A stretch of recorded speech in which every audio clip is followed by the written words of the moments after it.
Hello, everybody.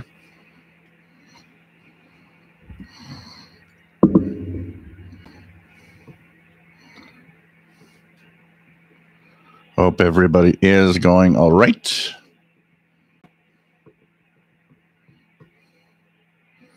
Checking if everything is okay. It looks like it is. And let's put some lemonade. Hope everybody is going well. So this.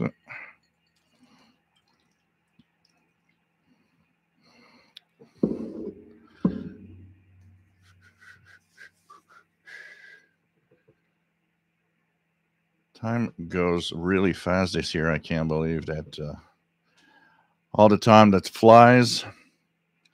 So, okay, everything looks okay. I'm just going to put this volume down a little, this volume down a little. Because, of course, I've got 4 radios running at the same time, which is usually what I do. And let's start off this show. So, hey, everyone. Welcome aboard. This is kind of crooked here. Let me just... weird crooked. There you go. I think that's the problem. I don't know. I look like I'm... yeah, there's something... It's not crooked like that usually. Something is just not... Anyways, I'll be okay. Let's put this down a level. Here we go. So welcome aboard, everybody. This is the monthly live show for, of course, the shortwave radio aspect of our hobby and radio in general. So nice to have you here. And thanks for being here. It's always nice to be here. And we will talk all sorts of different things today. And we'll, of course, answer questions and talk about radio. If there's anything unusual that you're hearing on your radio, share it with us so we can tune around and see what is out there. The radio of choice right now is the ATS 909X, not the X2. I took out the X, the previous generation. And as a novelty little radio, the Deep SDR 101 is plugged in on the MLE30. And of course, I've got on the laptop here, I'm running the AirSpy HF Plus Discovery, and the Yisu is running there so that we can tune around and see what's on the bands. Some interesting stuff with the B23 schedule season this year. It's really, really interesting. I think that's going to be a cool season to listen to the bands, the BBC frequency on 11 meters, all of that. Anyways, we're going to talk about that today. Let's take a little sip here.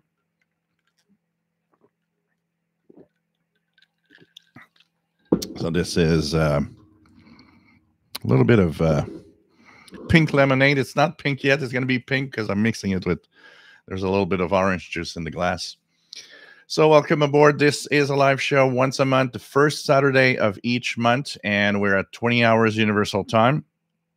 And so hope that you enjoy the show today. And of course, for those that donate, there is another show, which is a different thing. It's a Zoom meeting. So all the people that donate in between the Zoom meetings are invited to, of course, the special Zoom, which this month is on November 18th. So I'll give you all the details on how it works to get in. And we already have quite a good amount of people now that will be in. So it's going to be a lot of fun. And Zoom being different, it's more of a, meet up, kind of a gathering together. We can see each other and interact more than here with the chat room, which is a little more complicated. So anyways, thanks for being here. There's my name is Gilles, and I'm located in Montreal, Quebec, Canada, northeast part of North America. And there's a chat room, a wonderful chat room with wonderful people. Just join in. You need a Gmail account to be able to participate. and it's a lot of fun. Some great people. I mean, I think we gather here um, some of the best guys. And when I say guys, that includes everyone, and it's really a lot of fun. And when this is over, the Facebook group, which is quite active, with people sharing what they're listening to, and it's kind of a lot of fun. It's the Facebook group is fun for one very specific thing, is because of the interaction. In the weekdays or in any time, you might just sit down and wonder, what am I listening to? What's out there? And basically, you'll have part of the answer there, because there's pretty much always someone that's going to post, hey, I'm listening to this. The trend this week I see is that this UFO show of some sort that I've never heard or never listened to. I should actually tune in and check it out a little. But anyways, lots of stuff and lots of fun things that are happening, and I think all of this together is a great place for what's happening in radio, and following, having a little more details of what's happening, and it's cool for that. It's like we have the ability to share together through all of this. And it doesn't show. I was looking at the numbers. We're almost at 45,000 subscribers on the channel here. You know what? Somewhere in 2024, I think we're going to reach that 50,000 subscribers, which I got to say, for a shortwave YouTube channel, is impressive. I mean, stuff to gather, a couple of hundred people to do stuff for radio. So when you see that there's, 50K people that are going to be part of this channel next year, it's pretty surprising for a shortwave channel. I mean, it's very niche, and we always say how we don't, apart from this, most of us don't know anybody else that's doing it, and for most people, we are doing an annoying thing. So it's kind of interesting to see, but we're moving along. It's very surprising, the amount of subscribers and amount of people they're following, and they're still interested in, and shortwave, but radio in general also. So welcome aboard, everybody, and hope that you have a nice show today. So we're going to start off David's Radio Room. Hello there from Central Georgia. Nice to have you here. Masters Players Radio and Television plus Gaming. Nice to have you here from Morgan City, Louisiana. Lawrence Gilmer, nice to have you on board. And Larry in Boston, thanks for the band scans. Nice to compare my MLA30 with yours, and the reception factor. Lots of fun, thanks. Yeah, there will be more this week. We'll be doing it at different times. And I'll be doing some with my Yaesu on also, because it's a different antenna and it gives different results. And especially on the higher frequencies, I tend to do a mix of radios. A lot of people are like, oh, you like the Yaesu more now. It's more of a question that, depending on what frequency range I'm tuning, the Yaesu is better on higher frequencies. So if I'm to tune the 16-meter band, I'll use the Yaesu. I'm going to get more signals than if I use any of the others with the MLA30. But the other way around, if I tune the 49-meter band, I'm going to use any radio with the MLA30, because it'll receive more than what the Yaesu. The Yaesu, all the weak signal is going to be washed out in the noise. So it's an interesting thing to.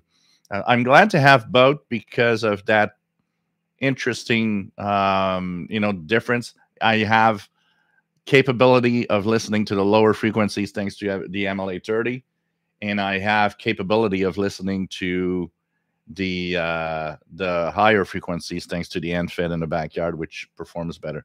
So it's kind of fun. So more of these videos coming up. Rich in North Carolina, nice to have you here. Kevin, nice to have you on board. Says it's the evening prior to the New York City Marathon. Good luck to all the runners and the hams working the event. So pretty cool. WS2H. So marathon finisher, class of 2015. Wow, cool. I would not dare go near a marathon.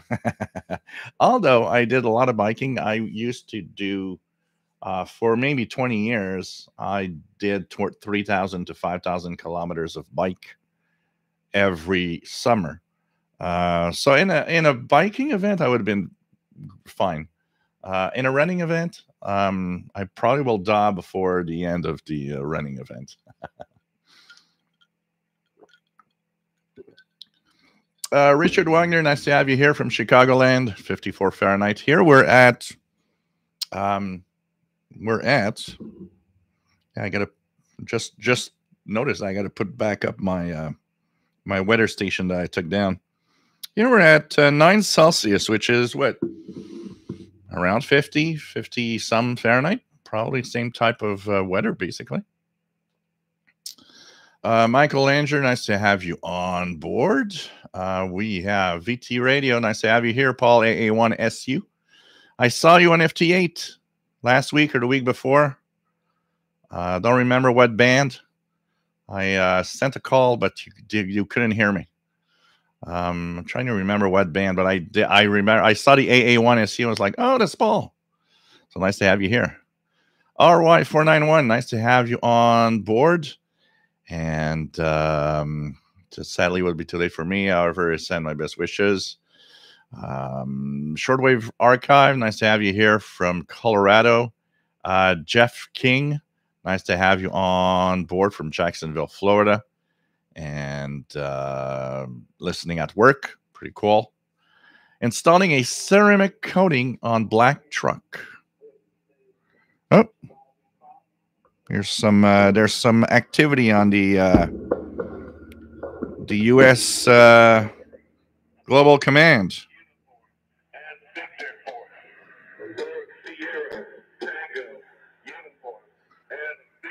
Coming out of the deep SDR 101. 8992 kilohertz. Also on 15016 11175.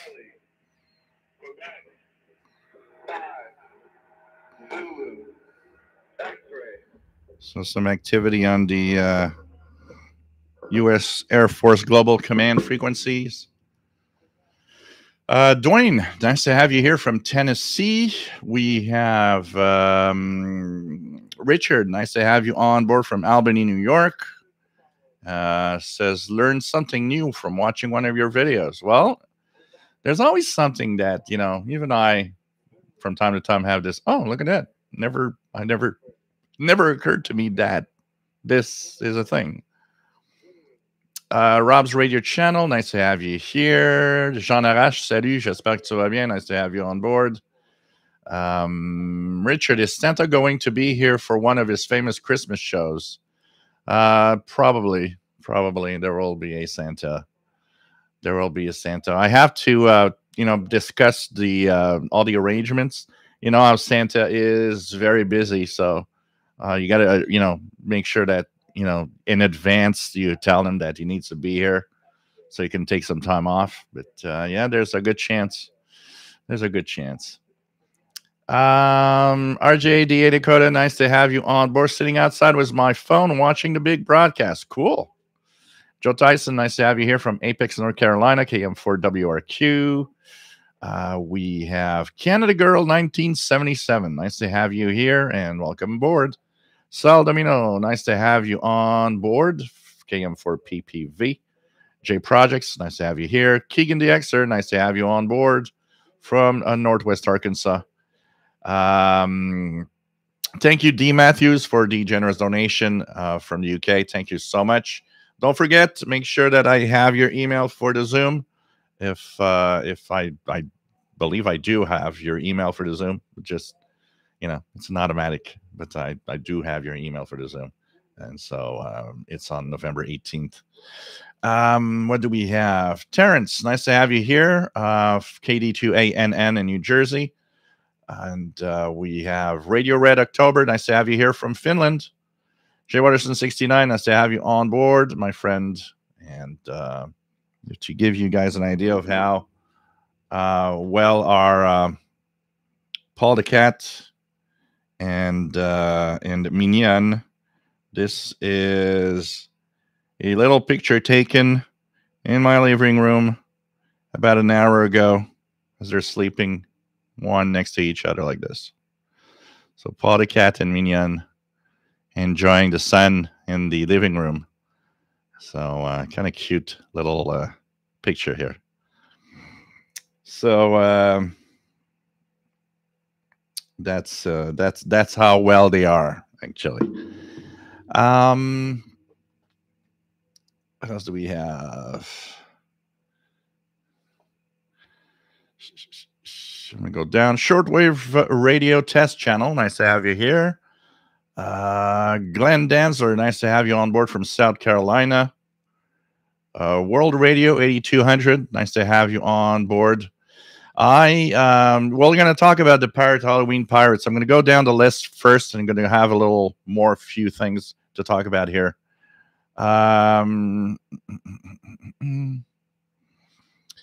What do we have? Saldamino received Radio Romania International with new fall schedule. Tubruk Tim, nice to have you here. Rob's radio channel, nice to have you here. Thank you for the donation. DX Swinger, nice to have you on board from Southeast Pennsylvania. Saldamino, nice to have you here. Thank you for the donation so much. RJ Dakota, yeah, I believe it's on WRMI, that UFO show that everybody's kind of, looking at. David's Radio Room, wouldn't it be nice if 44K showed up for the live stream? Youch. That would be chaos. It would take me 24 hours to just go through the chat room.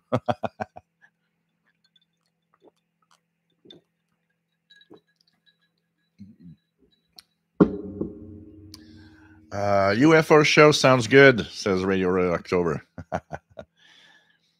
Rob fixed another radio last week. Cool.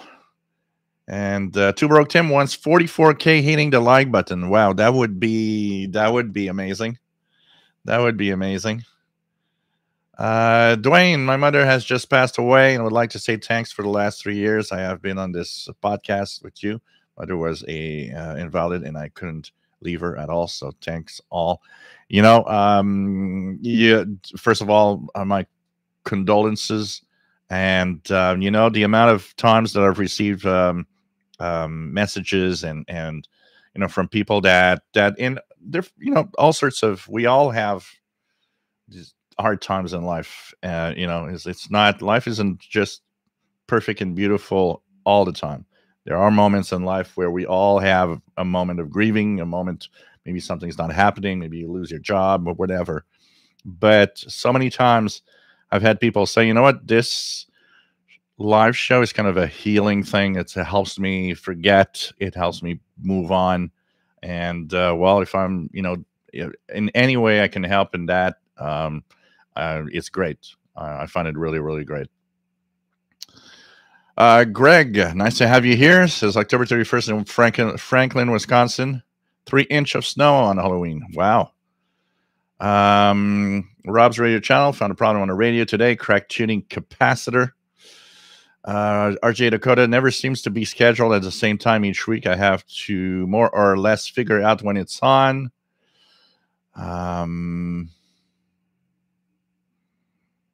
Shortwave archive. Why are long-wave non-directional beacons in Canada disappearing? There are 27 being decommissioned dates on the DX Info Center website. Actually, they are all going to be decommissioned, both in Canada and the United States at different times. It seems that they're just not used anymore. And, planes have other ways of getting all the info they need now. So the long wave non-directionals are being phased out slowly. So it's time to pick them up, because I believe there's kind of a time when all of that is going to be kind of over in about 3 years from now. So that means there's going to be a lot of decommissioning coming on. But one thing for sure, if you use that list from DX Info, the William Hepburn, which has different lists that are fantastic, by the way. That site is great for information of all sorts. Even those that say they are decommissioned or will be decommissioned, sometimes you can continue on listening to them. I've had a few of them that I caught over the last year that were supposed to be decommissioned, and basically they were still on the air. I could still hear them. So sometimes they run a little longer than what's supposed to.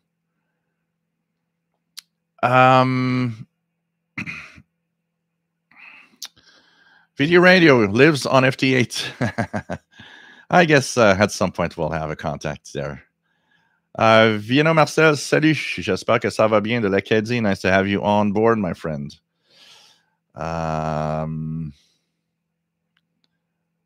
Saul Domino, that's awesome. VT Live on FT8. And he's on Parks on the Air. He lives on 20 meters for Parks on the Air, which is Parks on the Air is extremely popular. I'll have to join something like that. Brad in Amarillo, Texas, nice to have you here. Torben Iversen, nice to have you on board from Norway, Sweden. Please tell me where. Sounds like a Norwegian name. Could it be?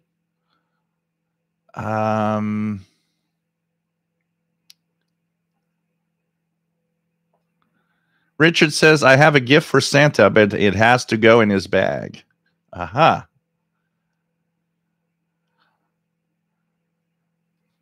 Yeah, the picture is great. The two cats sleeping. Kevin Crivelli. I caught that is military transmission, but mine was distorted. Gain issues. No, they are distorted. It was distorted here too. They have, depending on who's calling, sometimes there's distortion. It's not a problem with your equipment. It's them. Catalin, nice to have you on board, my friend. We had snow here actually on. So Halloween was on a Tuesday, and we woke up on Monday morning. It was all white. It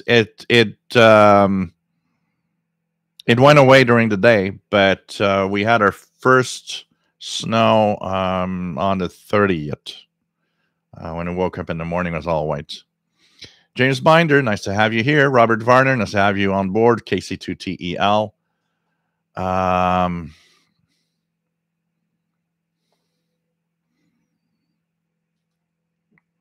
What else do we have? Darren Rogers, nice to have you here. KB2AHS in Long Island, New York. Joel Baker from South Arizona, nice to have you here. Tibor Ostrowski, nice to have you on board from Medicine Hat, Alberta. Nice to have you here.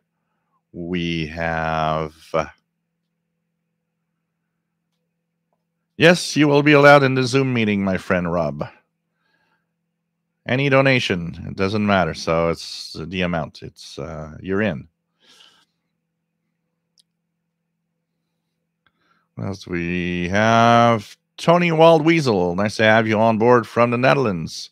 Al, nice to have you here from Westport, Maine. No, Massachusetts, sorry. We still have a problem with the abbreviations of U.S. states. Torben, Norway, yeah, that's what I thought. Thomas, nice to have you on board from Jersey, USA. I did go ahead and make a donation to IBI Space. Can you please coach me up as to how to use the schedule? I had it to my home screen, but was overwhelmed. Yes, the IBI Space is a tough one to do. The best thing is, you know what? This week, when I do the B23, more B23 schedules, what I'm going to do is I'm going to put side by side the radio and the list. And I'm going to make several videos explaining it and explaining the abbreviations. That is the biggest thing, is the abbreviations.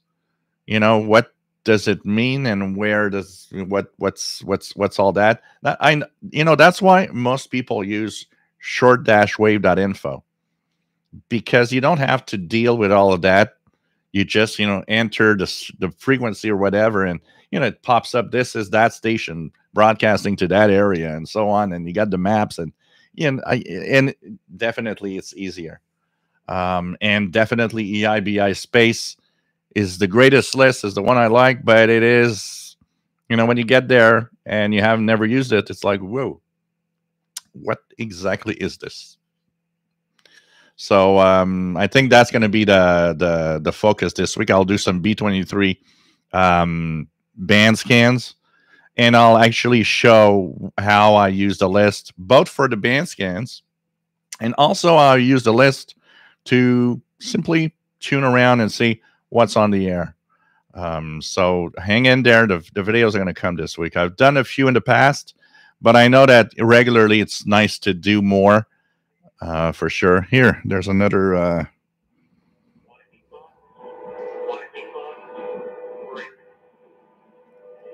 More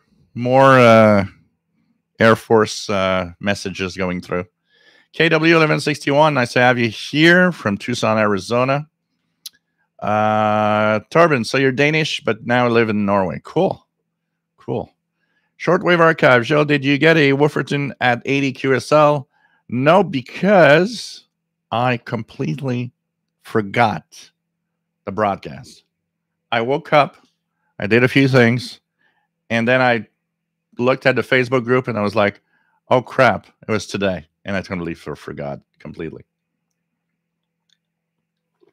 Yeah, you're right, RJ Dakota. Actually, give me an idea. Maybe that could be my next QSL card for ham radio stuff.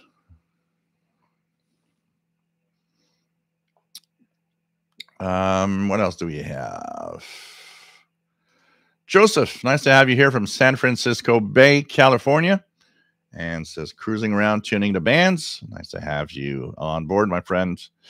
What else do we have? TB Ostrowski says, congrats on approaching 50K subscribers on channel.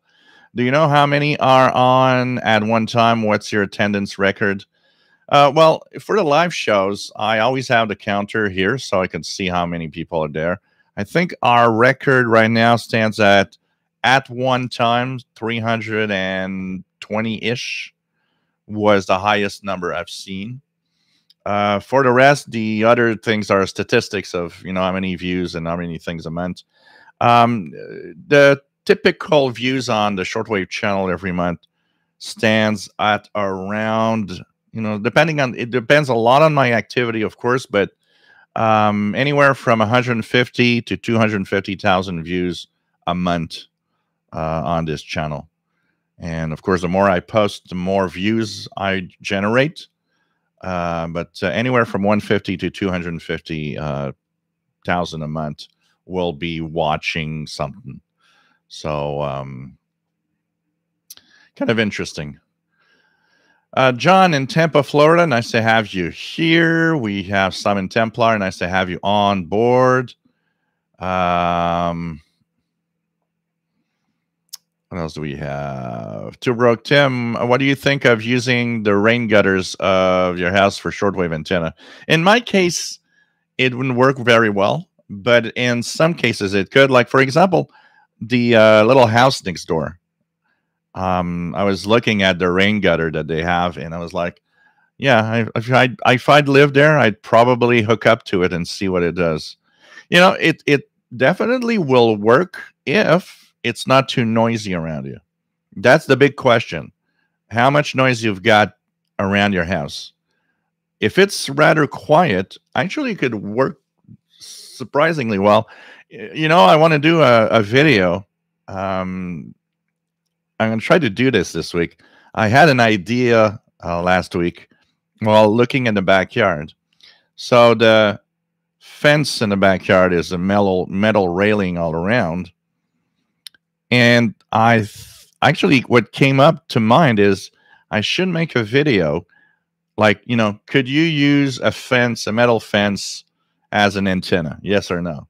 And bring out a couple of radios and clip, check the difference between clipping the antenna to the fence while listening to the shortwave bands or doing some ETM scans, and the same without doing it, and see, is there a difference? Can it help or not? Just for the fun of it. But it's depending on the noise, it can be surprising. I know some people actually do it. I know even a couple of hams, I think, that tune their rain gutter and actually use it as a ham antenna. Thomas Tomorrow, nice to have you on board. Simon Templar, was great to see the BBC broadcasting on 25 megahertz now. Thank you for the videos this morning. Yeah, and there's going to be a few videos that are going to be interesting. I'm going to post also about some interesting broadcasts. We're going to talk about B23. We're going to go in order. So I'm almost down anyways in the chat here, and I'm going to pause there. What else do we have? Now, that's strange. Usually it shouldn't start at the beginning. It should continue where it is. SL, nice to have you here from the UK. Says you have a large following here, I think, because of your non-egoistic, pleasant personality, and you clearly know a huge amount about radio. However, explain it in a easy-to-understand way. Cool. Thanks for, there's no... sometimes I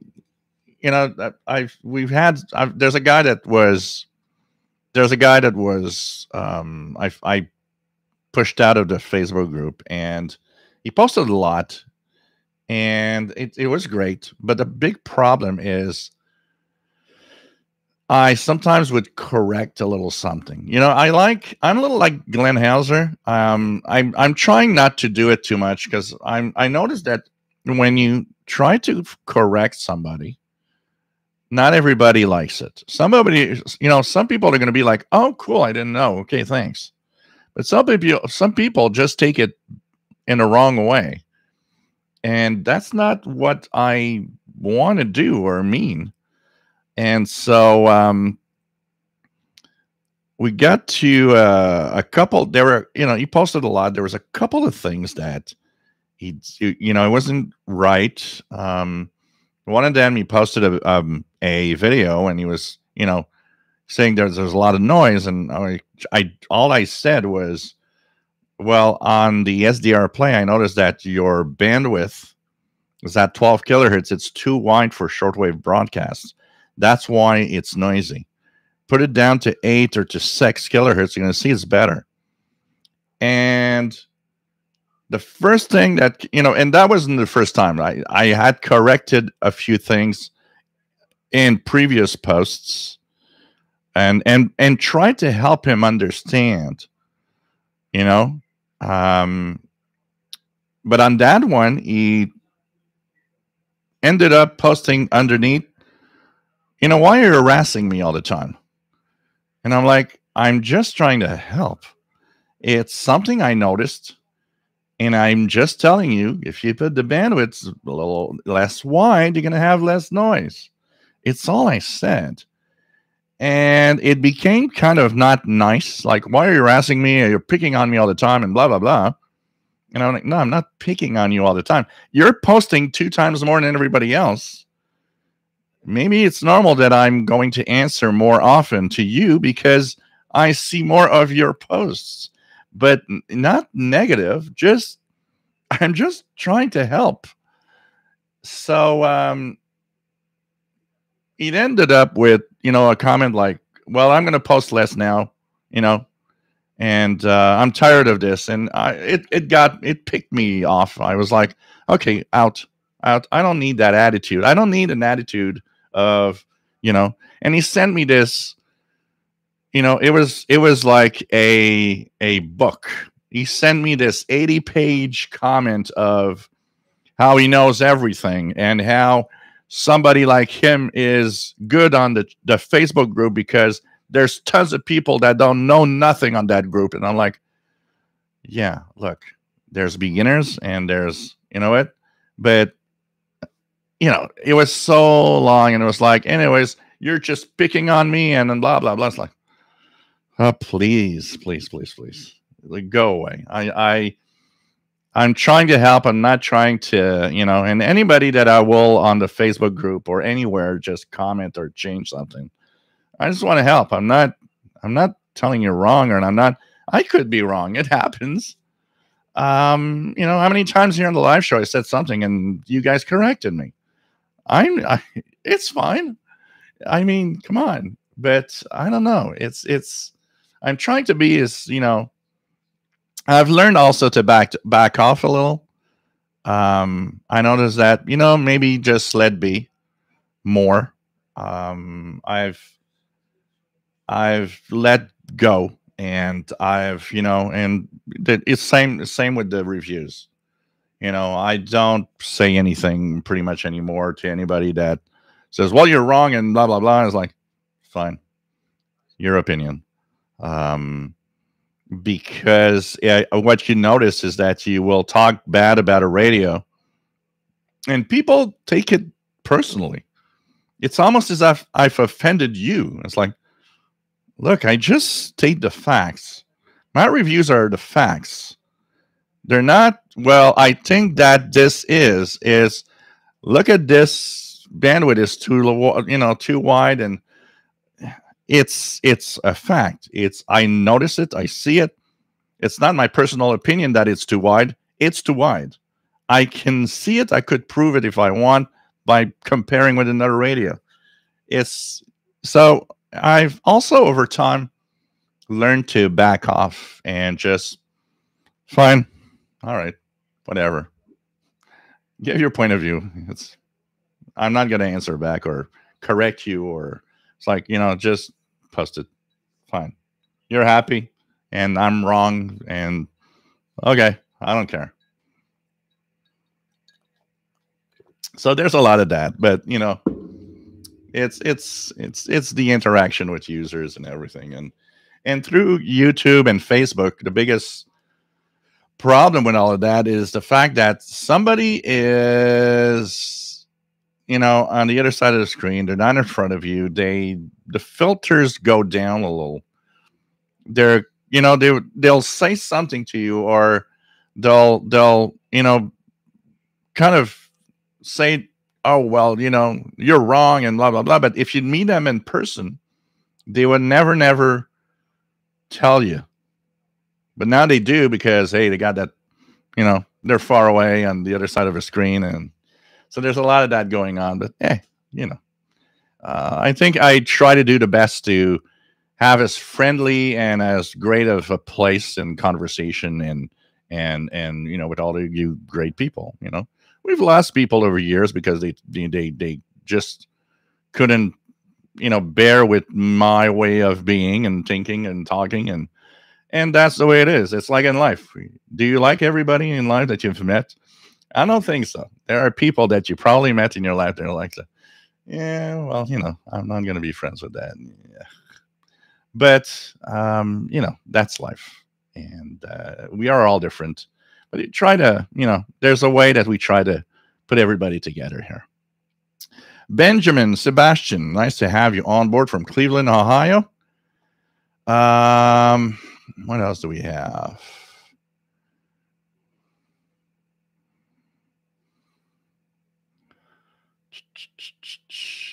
Yeah, I think the setting right now for ads is every 30 minutes, something like that. So,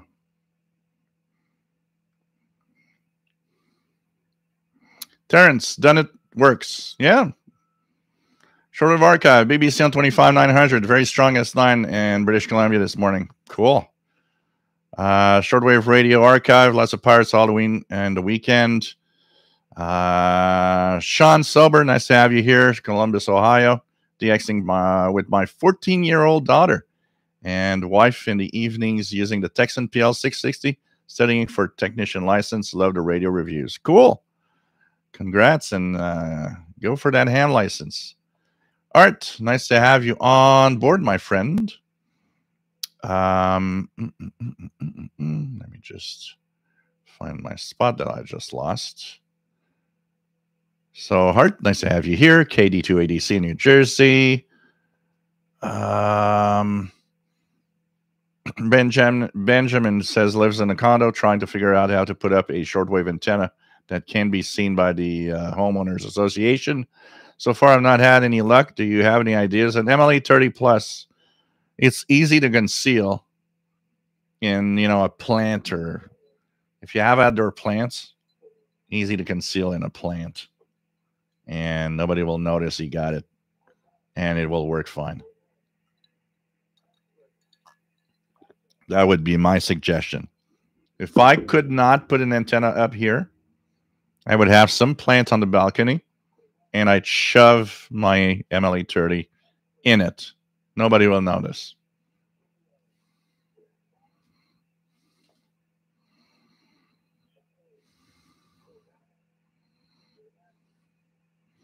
RJ Dakota says, I've done that before. Gutters work well, but fences work better.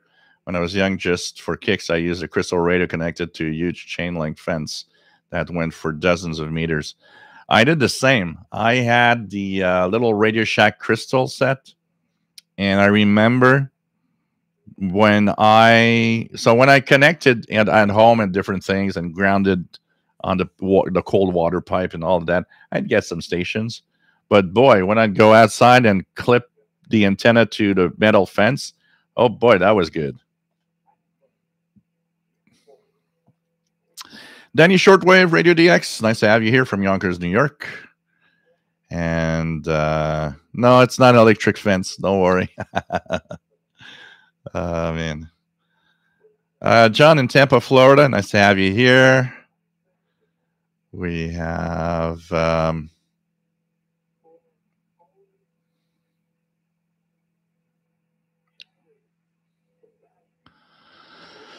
Simon Templar. Correction is how we learn. Yeah, of course. You know, how many things in life did we get wrong, and then somebody came up someday and you've learned that you just were wrong about it. And you know, I think that's the biggest problem today. In every aspect of life, we're getting into a situation where correcting somebody isn't acceptable, and that no, what I believe is true, and you cannot correct me.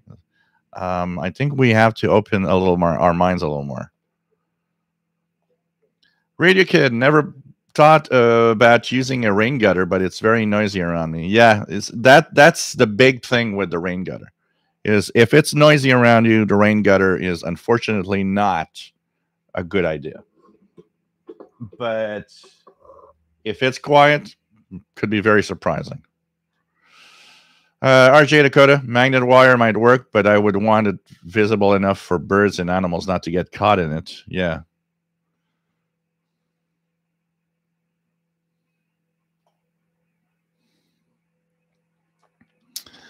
Conrad Irving just started out with shortwave radio, and I seem to only get Spanish-speaking countries. Be patient, tune around, and the biggest thing is, if you've got a portable radio, try to go outside in a quiet environment, a park or something. You might notice that it could be noise. For example, here, if I would be tuning a radio in my office here, which is the worst place in the world for tuning a radio without an external antenna,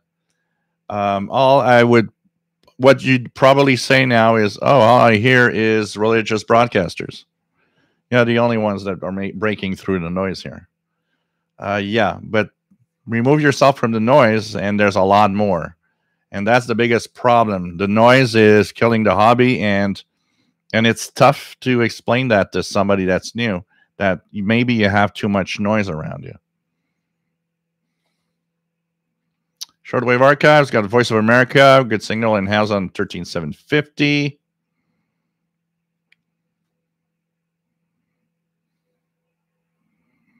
Tristan, nice to have you here. VT Radio, my Kenwood TS590SG just shut down. Hopefully it's just a power supply. It's pretty old and I have a backup. Yeah, that's never a good idea.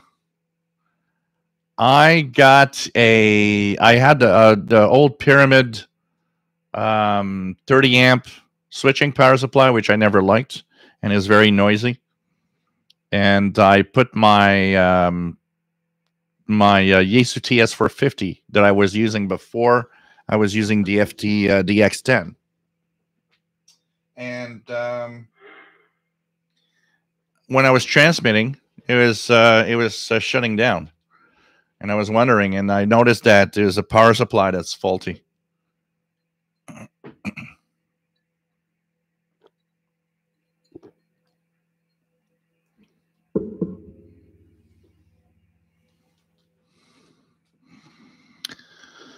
Um, what else do we have?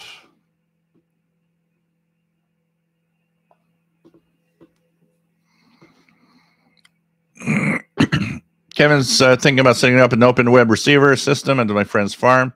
In a place like that, it could be interesting.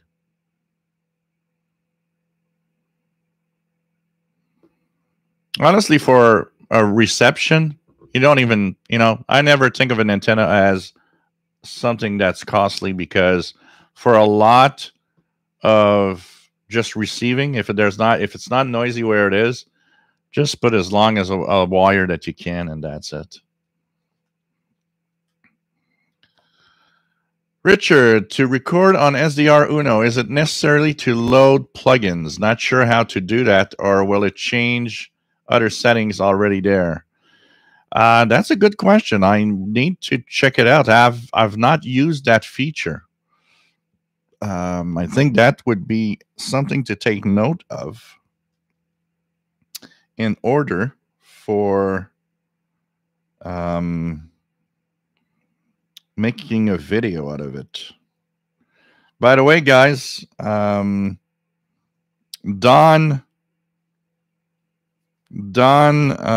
Moman in Alberta has noted that Radio Marti has a second harmonic that's been heard.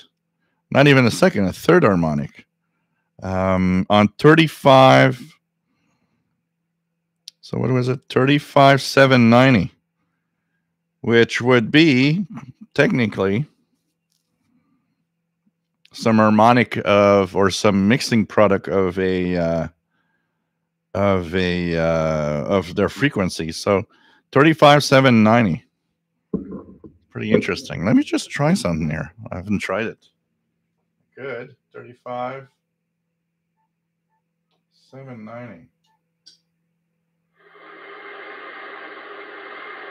So I've got nothing here, but apparently Radio Marti is creating some kind of spurious signal or some kind of harmonic on 35790.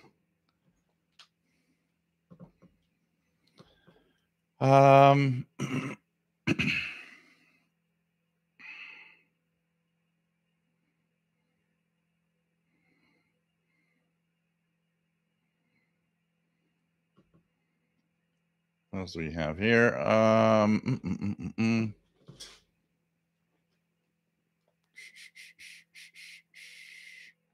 Radio came back to life. I bet it's the power supply. Yeah, I would guess. Too much FT8 power supply.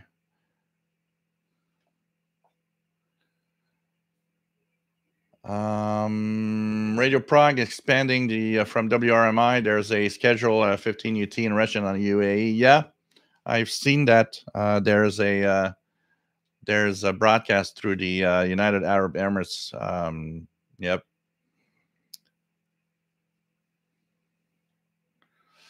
What else do we have? You have to listen to some English and other broadcasts. You have to tune around mostly in the like late afternoon and throughout the evening. And like I said, you have to make sure you don't have too much noise, but you should hear things easily, like the Voice of Turkey in English, Radio Romania in English. These should come in quite well. You just need to make sure that you know the frequencies and the times. These are some of the broadcasts you'll hear. WRMI has quite a few broadcasts also that come in well throughout North America. Josh Kinder, Retro Gaming, nice to have you here.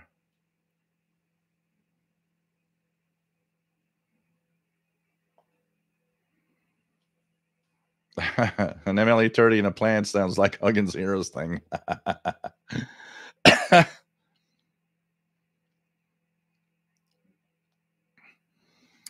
Kato Din 61, a Ren QST magazine that one ham tuned up his pine trees using his tuner. Yeah, there was a thing about using trees. That was a thing in the in communications with the army.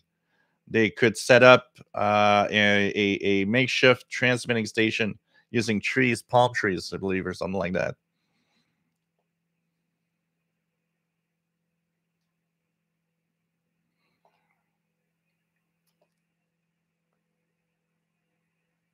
Albie, nice to have you here. I do my shortwave on a horizontal loop with a 4-1 balun, 125 feet. Really good. It's all a question of noise. You can set up so many things, just a question of noise. Robert Varner, I never got married because I thought I may be wrong. Dwayne had the same crystal radio from Radio Shack, and the old cold water pipes are great grounds. Yep. Doesn't work here anymore because they're all plastic pipes. The Rorax, nice to have you on board. We're going to review the TEF 6686. Yeah, I've got a few that I'm looking at, and we're going to check it out to see maybe add a few radios in the reviews. So I'm going to check it out in the next few weeks. Blogger Die, nice to have you here. Says I have the NLA 30 Plus on my patio. You can't see the loop. Oh yeah, it's apart from the little box, the loop itself, you don't really notice it. You don't really notice that it's there.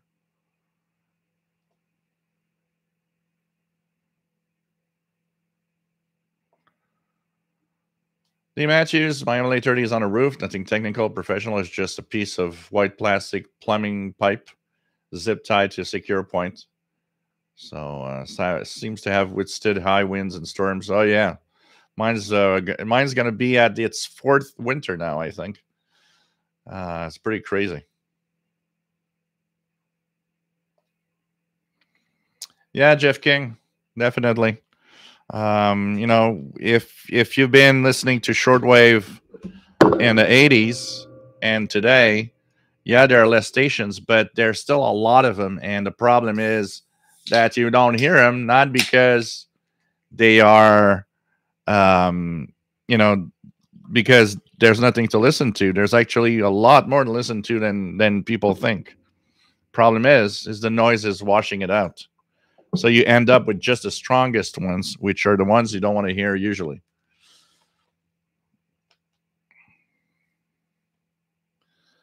What else do we have?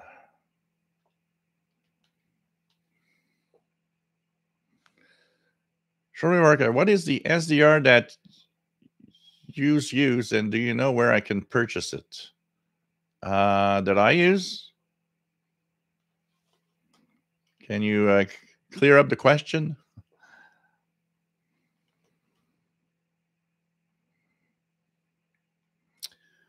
Roy, searching for Morse code training and practice course to download or buy on flash drive. Any suggestions?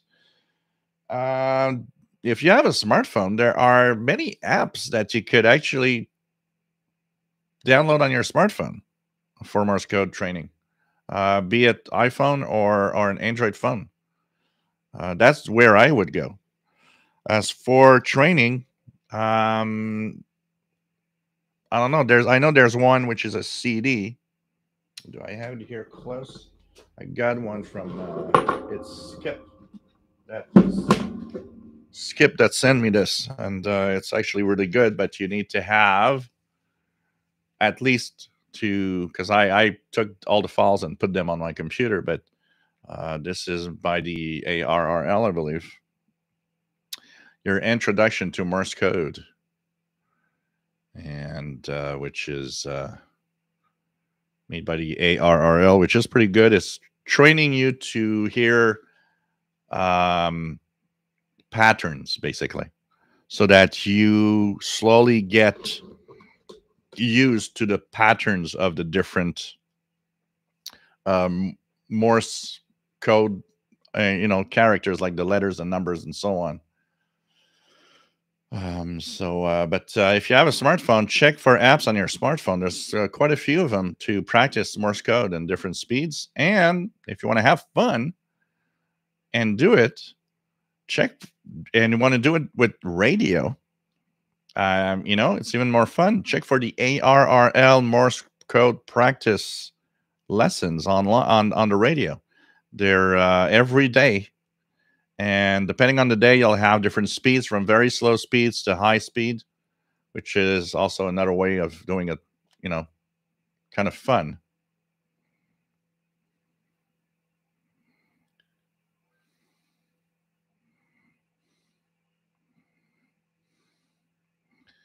So let's try to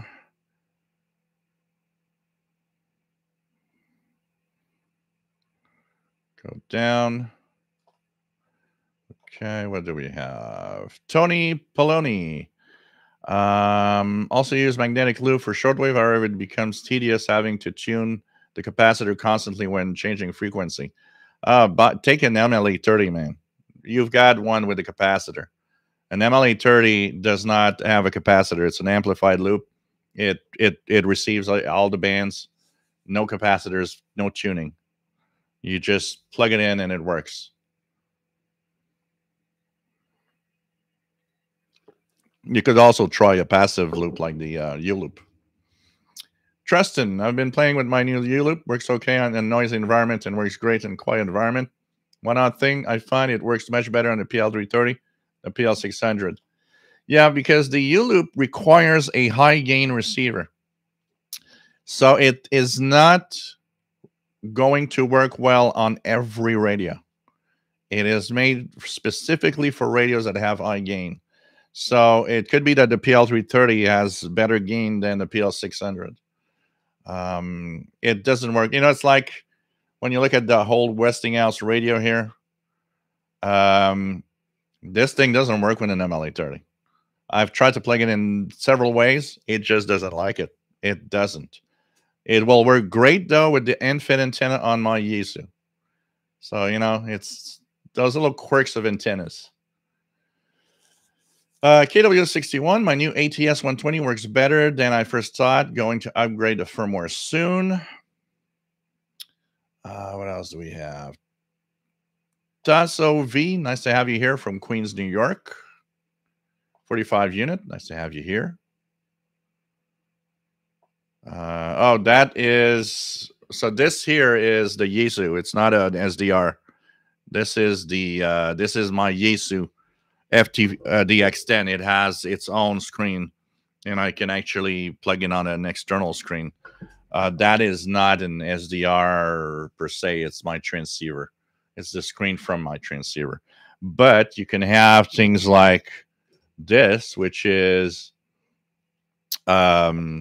this is the this is the AirSpy HF Plus Discovery that I'm using, which is pretty nice, honestly.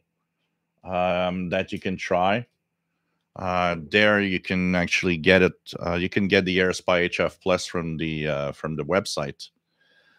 There's the SDR Play RSPDX that I'm using also, which is SDR Play. You can buy those at Ham Radio Outlet. They have many distributors. They're pretty good. So you can try that also. But the one here, that's my Yaesu transceiver. Chuck Davis, nice to have you here. Got the new XH Data D808, works great. Yep, amazing radio. Fitcher, there's an old CW course program that was created years ago by K7QO. It was great. Any CW player program could play the CW sound files.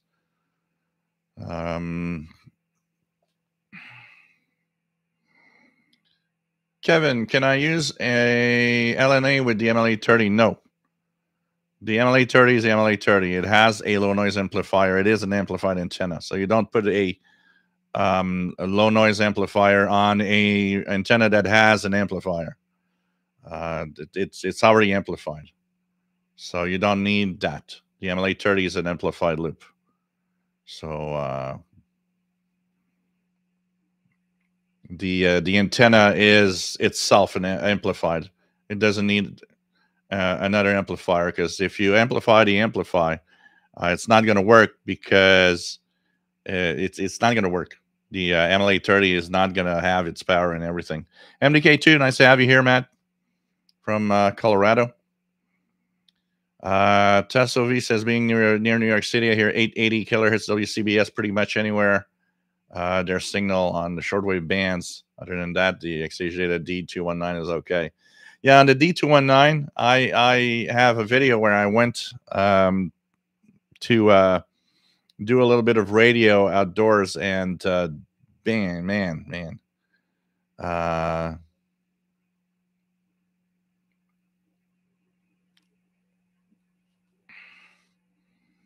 Yeah, U-loop would actually have the LNA, the low noise amplifier would work on a U-loop because it's not powered. And it would actually, basically what it would do is turn your U-loop roughly into an MLA30.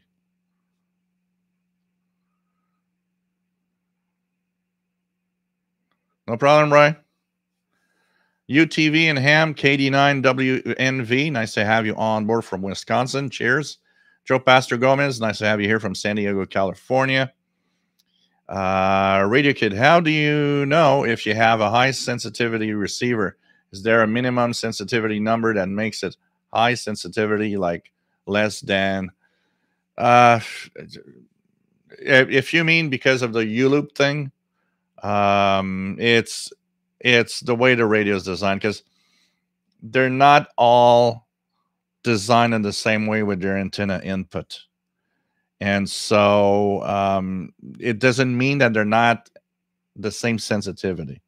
It's just that at the antenna input, the design makes it different. Like for the U-loop, it makes it different in the way that it interacts with the antenna connector and the circuit, basically. So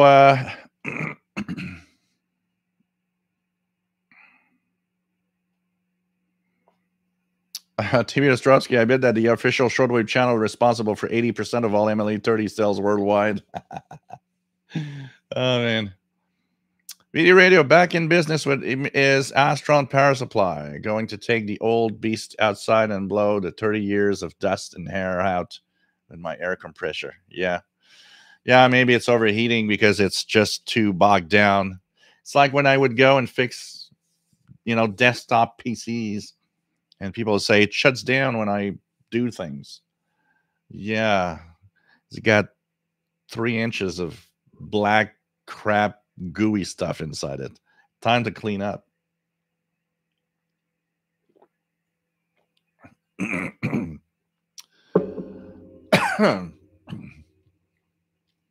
Kevin, I bought a cross-country wireless active loop to replace the MLA30, but it has much weaker reception. I was shocked. I'm always wondering if some sort of modification would make it better. Danny Shortwave will be receiving the XH Data D109WB in a few days for testing and review. So that's going to be interesting to check out.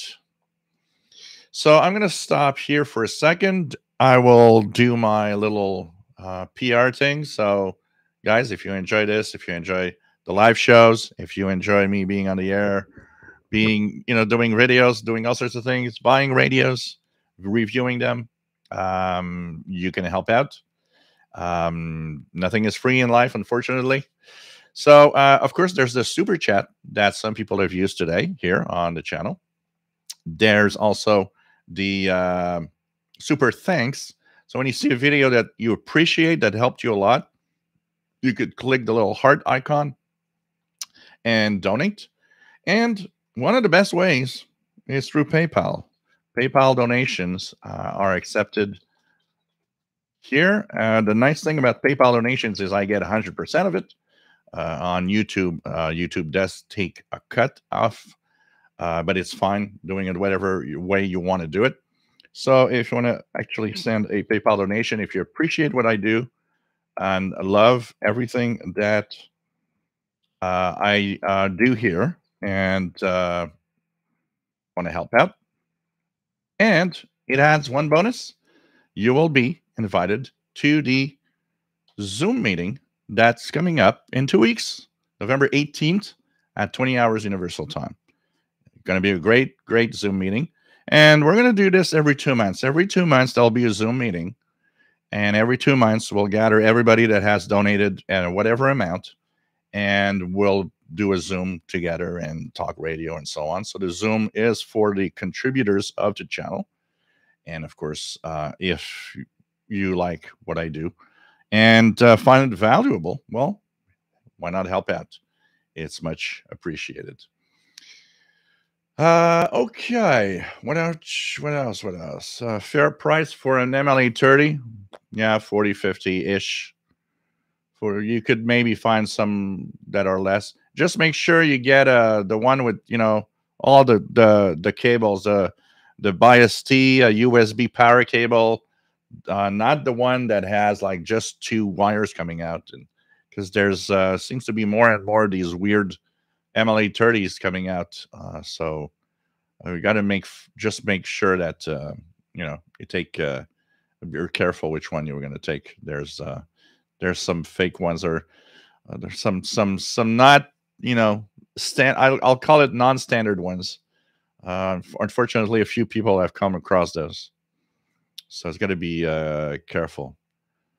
So Blugger Dice says the one with the loop folded up is a fake MLE30 plus. So that's something to check out. Okay, now let's start with Pirate Halloween. It was an amazing Halloween for Pirate Radio. It was one of the biggest years ever. Somebody on the HF Underground said that he left his SDR on and recorded and spotted 38 different pirates during the evening. I did some listening, but there was a part that I wasn't there, so I missed out on a few hours because I went out with my nephew and we went to actually visit some haunted alleys that they do around here, which were really cool. And then when I came back, I continued listening. So I started listening I would say I started my pirate listening at 19 UT, which was about 3 p.m. Eastern. And I logged just there at 19 UT. There were 5 different pirates at the same time showing up in the waterfall in my SDR. Many of them in AM mode, which was kind of cool. And there seemed to be a lot of activity until I left at 22 UT, 22:30 UT. Came back, was 0200.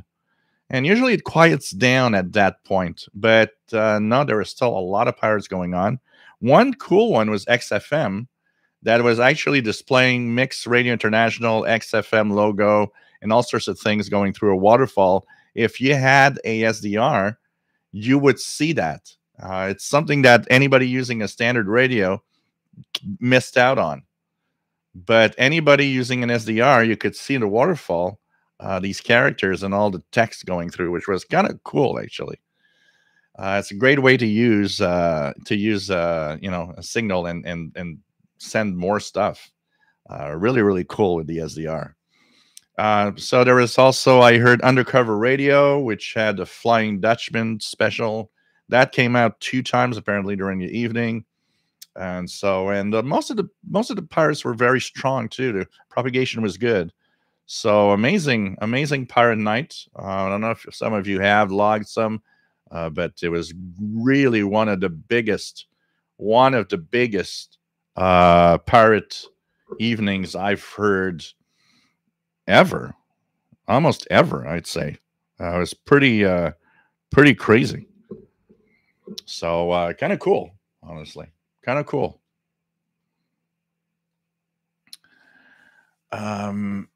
Take care, Sal Domino. Always nice to have you on board. No problem, Kevin. We're here for that. 7 Templar Halloween pirate activity was really good here on Mount Hood, Oregon. Rivers Varnish says, I kicked the ghosts out of my house. Matt, MDK2, I didn't bother with the Halloween pirates this year. Maybe I'll be feeling it more next year. Yeah, there are times, that you're there, you're in it or not. It's depends. And the hobby, also that's one thing to check out is the hobby itself is often a up and down thing. There are times you feel like tuning everything, and there are times when you're like, maybe not this year. It's I was in a mixed mood, honestly. I was like, I turned it on because it was like, oh, it's pirate, it's Halloween, so let's check out what's out there. But I had so many things to do at the same time that it wasn't kind of a priority. But I'm glad I turned on the radio because there were so many of them, and it was really cool actually. I ended up actually, finding it, and that's another thing that sometimes I think all of us will or have at some point reached. You did a lot of radio, and you get to a point where you might be sitting down in front of your radio and it's like, I don't feel like turning it on today. You just don't feel it. And what I've noticed is when you're in that mood, sometimes forcing yourself to turn it on is actually a good idea, because you might hear a signal, might hear a little something that you're like, oh, finally I'm happy I did it.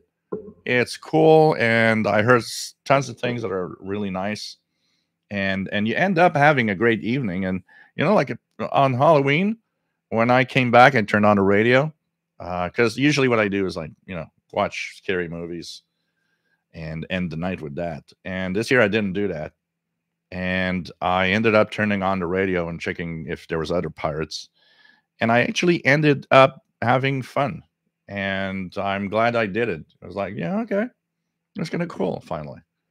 But sometimes we do have the radio blues. I'll call them the radio blues, not feeling it. Um, what else do we have? What else do we have? Let's check it out here.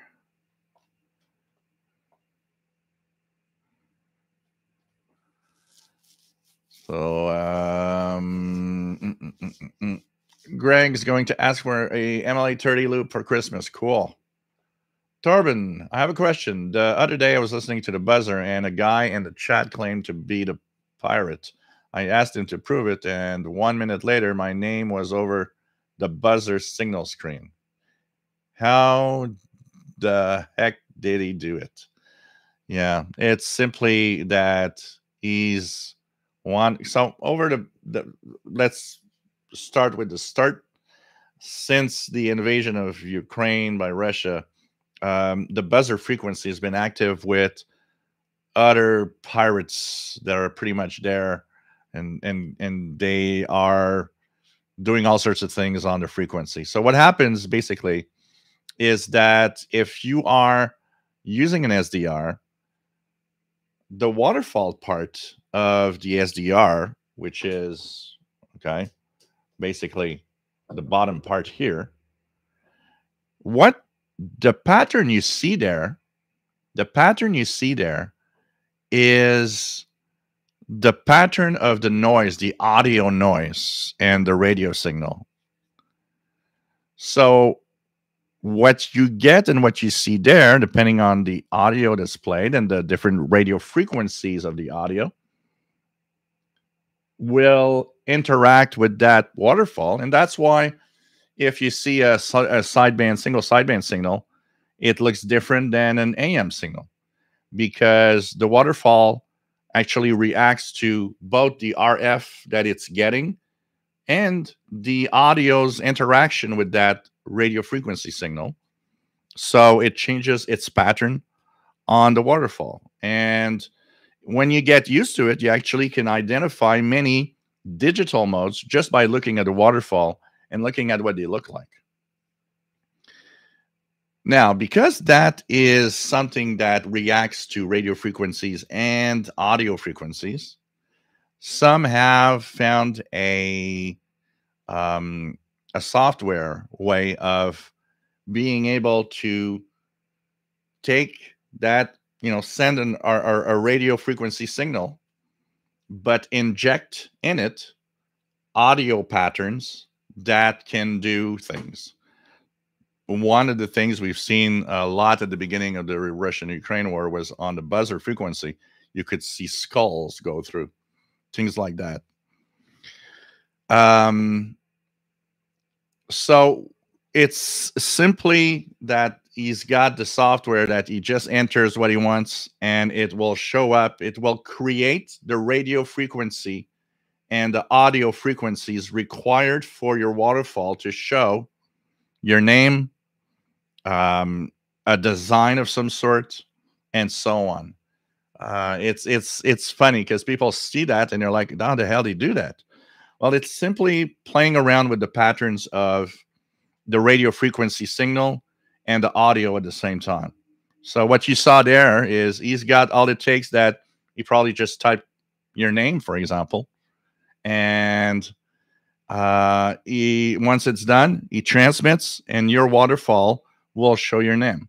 It's just a question of sending the correct radio frequency and audio frequencies to create the pattern that you're going to see.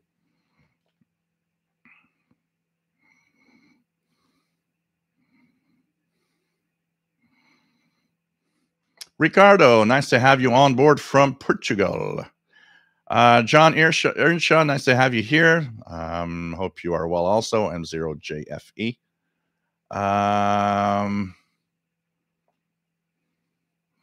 Dwayne says there's a pirate. There were some fights with another pirate. Yeah, I saw something like that going on 6957 upper sideband. It happened in the past that pirates kind of got at each other on the bands.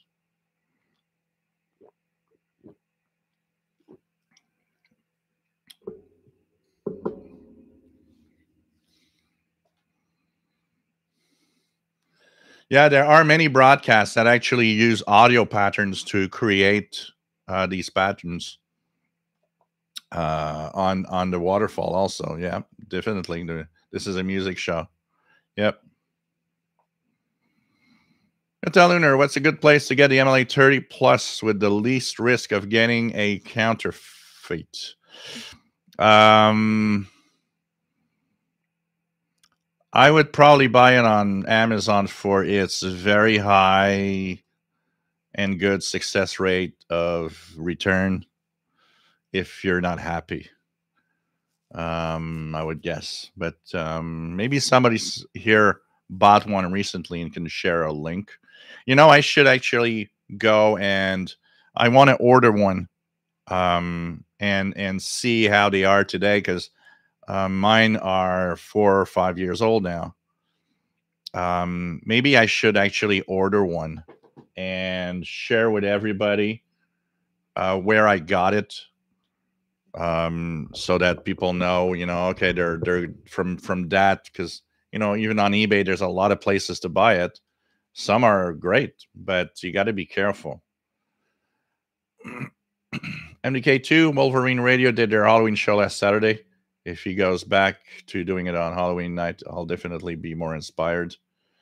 I thought I'd seen, yeah, I saw somebody, I saw Wolverine, but I don't remember if, yeah, he did it Saturday. Yeah. Sheldon Harvey, nice to have you here from Greenfield Park, Quebec, and he's working on the November CIDX Messenger. So, hey guys,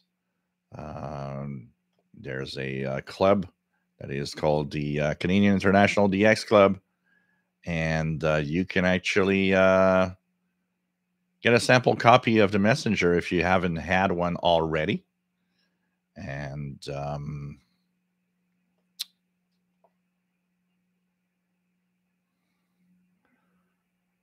just ask Sheldon for a sample.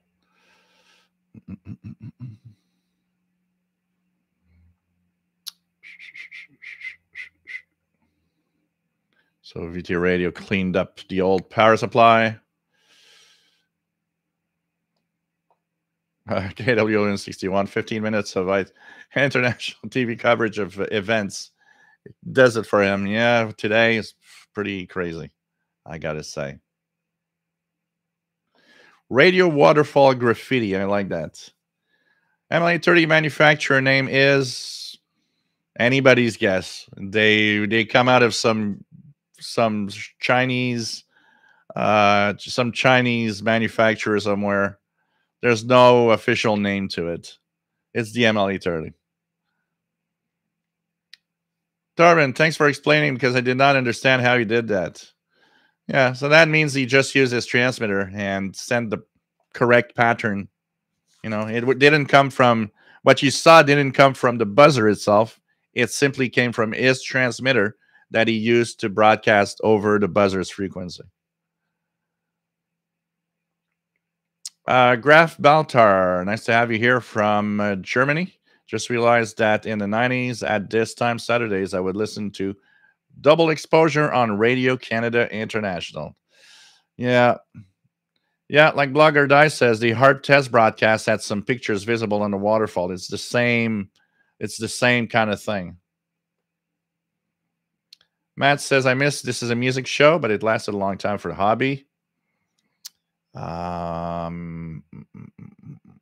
Anything else here? Next year's a leap year, so Halloween's on a Thursday. Yeah, that's what I was thinking. We were going to 2024, so it's going to be a leap year. Torben says, yeah, he said that he was sitting in Spain and doing it. He said, I think he said he used 80 watts or so. Yeah.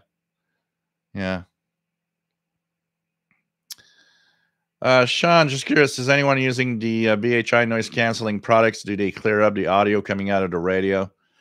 I need to play more with the one that I have. I'm not convinced that they are much of use. They kind of are complicated, and the setup you need to have them working is bleh. I don't know. Can we do some interval signals at the end of the show? Yeah, sure. We're going to do a few. Why not?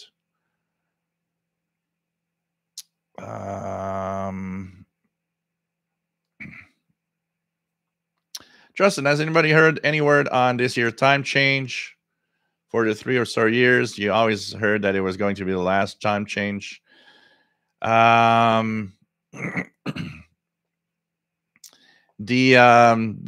every year for the past few years we heard that. Look, for that to happen, everybody has to vote on it and agree. Nobody did yet, so we're not at the last time change for now. There's still talk. I saw some talk. Is this the last time change? Nobody has voted on anything, so nope, I don't think that's the last one.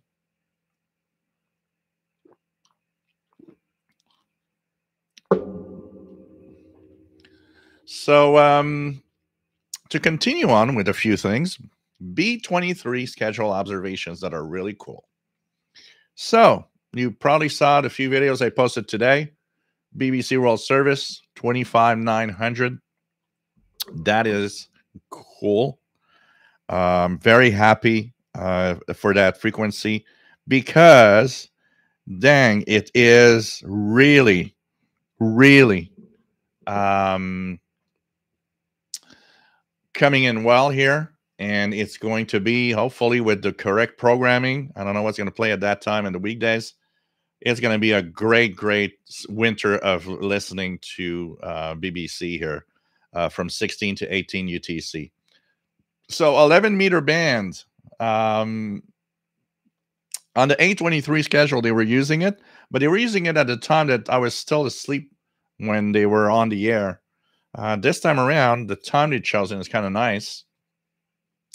And 11 meters, before this year's BBC use of 11 meters, no real broadcasters used it for what? I mean, I don't think the last story cycle anybody used 11 meters. I think the last time somebody had used 11 meters was like in the 90s or something.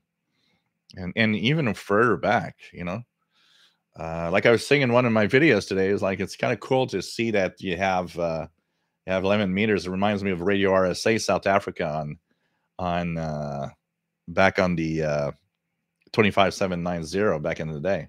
It's pretty amazing when you think about it. And so it's kind of cool. Now the BBC is using that frequency 25900. There's a 30-minute French broadcast that is done in 12 to 12:30 UTC in French from Madagascar relay. But the main one that I think everybody will focus on here, both maybe in Europe, but mostly here in North America. From what I see, it's giving a great signal almost across all of North America. Some people I saw some posts earlier. We had British Columbia. I saw somebody in California saying it was hearing it really well. It was coming in really well here. It started fading out a little bit at the last 30 minutes, but I wonder if it's solar activity, because I just got a report that we might be in a G1 geomagnetic storm starting right now. So it could be propagation conditions. But 16 to 18 UTC, a good 2 hours of English BBC World Service, 25900. So that's one of the cool gifts of the B23 schedules. Another cool gift of the B23 schedules: two cool relays that have been added to WRMI schedules, but they are something like Saturday, Monday to Saturday, or something like that. There's one day missing. It's Deutsche Welle, which we haven't heard in English on shortwave for a long time. Deutsche Welle has a 30-minute English language broadcast at 02 UTC 5800, which is WRMI relay. Now, the relay sends a signal towards Central South America, yet still comes in quite well here in Montreal. So check that out. Deutsche Welle, 02 to 0230 5800. And after, at 0230 to 03, NHK Radio Japan in English, 30 minutes, also on 5800 kilohertz. That is really, really cool. So this is something to check out. For the rest, tune around, because propagation with a higher solar activity is pretty amazing. We hear so many things that are really cool. Of course, there are older frequencies that are back, winter frequencies. I saw somebody yesterday, I think, was like, where's Spain? I'm trying 17855. I don't hear anything. No, now they're on 9690. 9690 is their main frequency for the winter time in the northern hemisphere. So the B23 schedules, 9690 was coming in really well. I've checked it out. I'm just check it out again now. I think they're on. Let's see here. 9690. 969. Yep. Very good in Spanish right now, 9690 kilohertz. So that's one of the good frequencies. And of course, Radio Romania is one frequency. Radio Romania has said that they have pretty it's a complicated situation at Romania, Radio Romania. There's a lot of cutbacks on the government side of they're trying to find money everywhere. So Radio Romania is stuck using only one frequency on every transmission.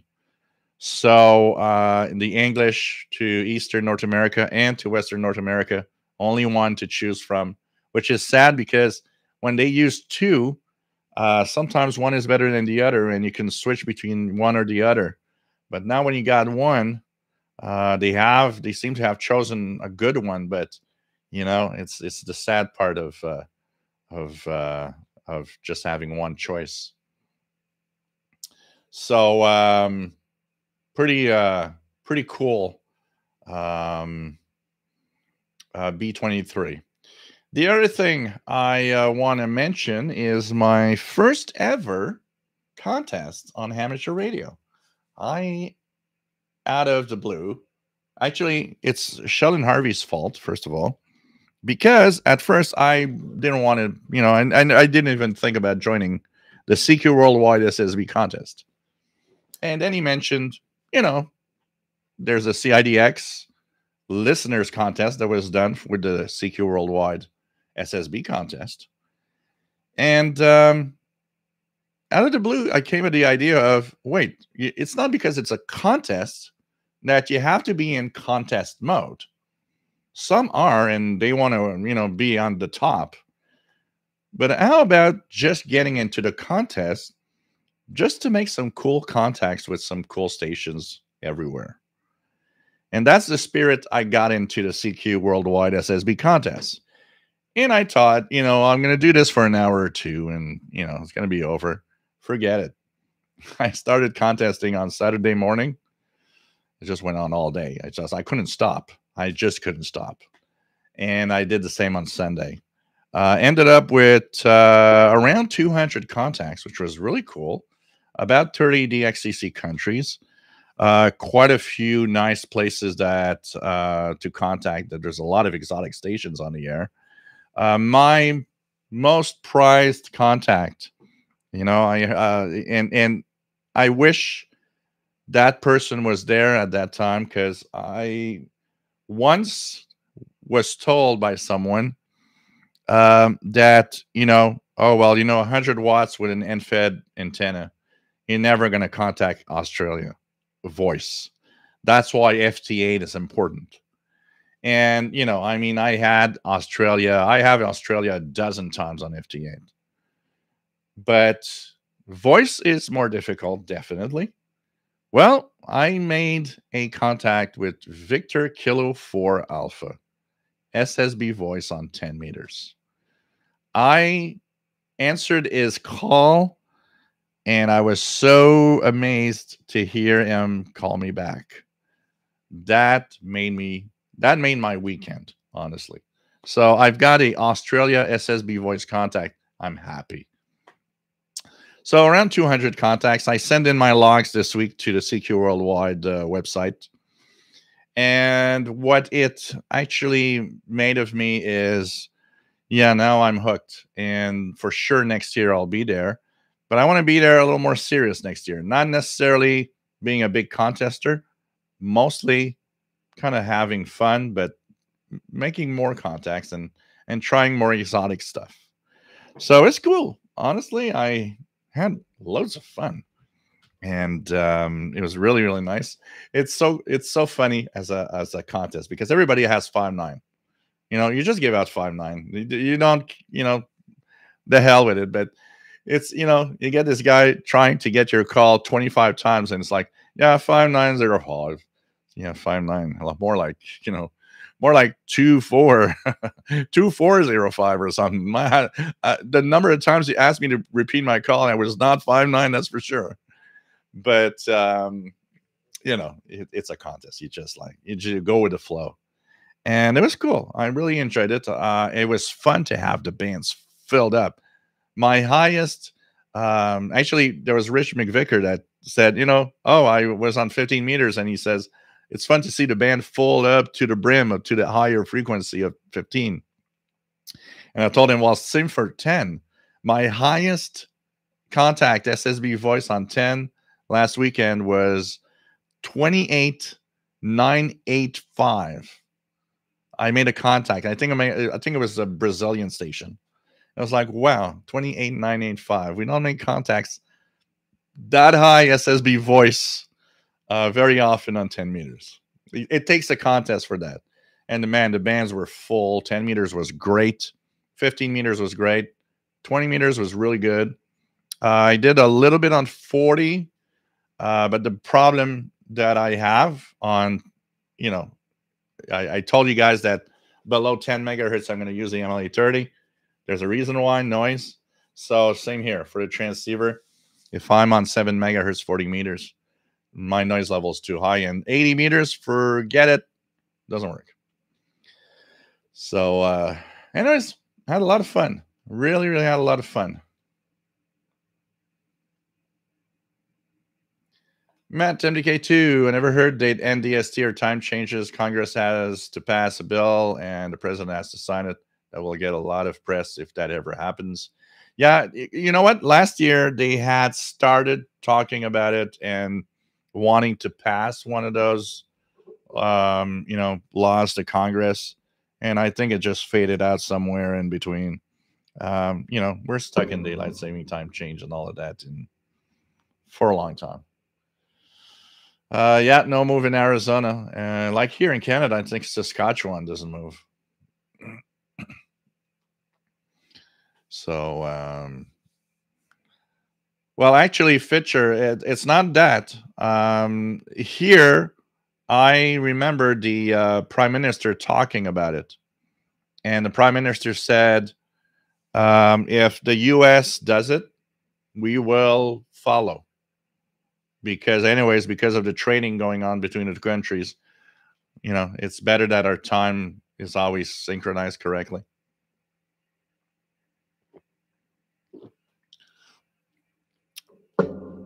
Yeah, 22 at 11,785. But now it's at. I'm just gonna bring up a schedule here. Voice of Turkey now is at 23, I believe, right?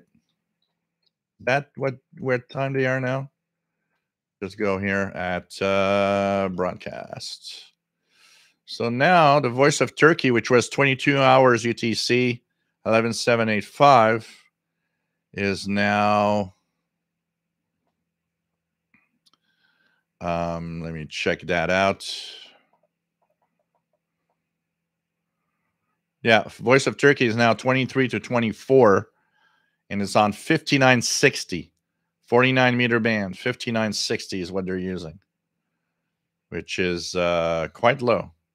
5960, 22 to 24. That's the new schedule now. So I don't know if that is a tougher one for you, maybe. RJ Dakota, used to really like listening to RSA on 11 meters. Yeah, me too. Shortwave archive. Yep, that's it. So this is cool to have all of that. RJ Dakota, I could deal with standard time all year or DST all year, but it gets too dark in the winter time to do that. Yeah, Radio Netherlands, even Voice of America, Radio France. There are a lot of stations that went on 11 meters at some point. So yeah, long time.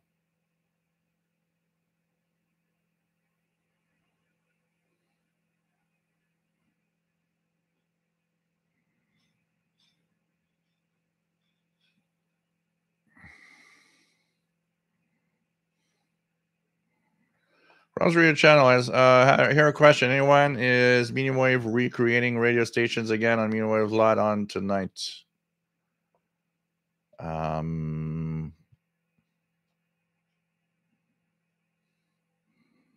Here we lost a medium wave station in Ottawa, which was on what, 1310 kilohertz. Lagadai RE, very strong here in Central Virginia, 96 to 90. And Matt says, blame Sheldon. Radio Kid, yep, schedule change means I lost RNZ for the winter here on 7425 in the morning. Summer here, yeah. Yeah, that is one thing about schedule changes. We lose some, we win some. I think it's the way that we got to look at it.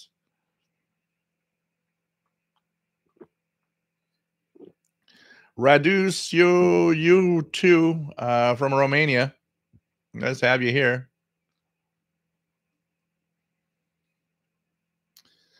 MDK2, I enjoy doing contests for exactly that reason, just for cool contacts. Tasso V, thanks for making the videos on the shortwave radio schedule change. I have to now get used to the frequency changes and the time change. Yep, the EIBI Space John Tampa, Florida is updated. They have the B23 updated, really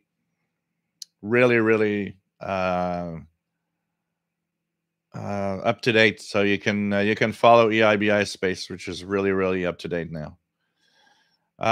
So like, yeah, you win some and you lose some sometimes for the summer and the winter, but I'm glad about some of the winnings this time around, especially BBC 11 meters and those new cool relays of NHK and Deutsche Welle. Yeah, Matt, 5'9". He asked me to repeat 200 times, but yeah, I'm 5'9". Oh, God. David, Barcelona, Spain. ¿Cómo está mi amigo? EA3IEK, EA4998 URE. Pretty cool, Joe. I'd like to give contesting a try when CQ WPX SSB happens. Whenever that is, can't quite remember off the top of my head. So, yeah, the world, what do we call the weird prefix? That one, let's check out when that is. That could be another one I could that could be fun to CQ WPX SSB 2024 WPX home. When's the next one? March 30th and 31st, 2024. Put that on your calendar, David.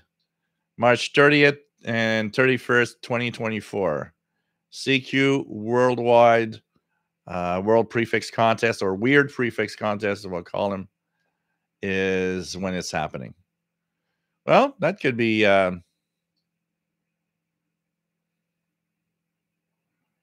fun to play to also enter. So that could be my next contest. It's gonna be nice. It's gonna be nice. I'm gonna check that out.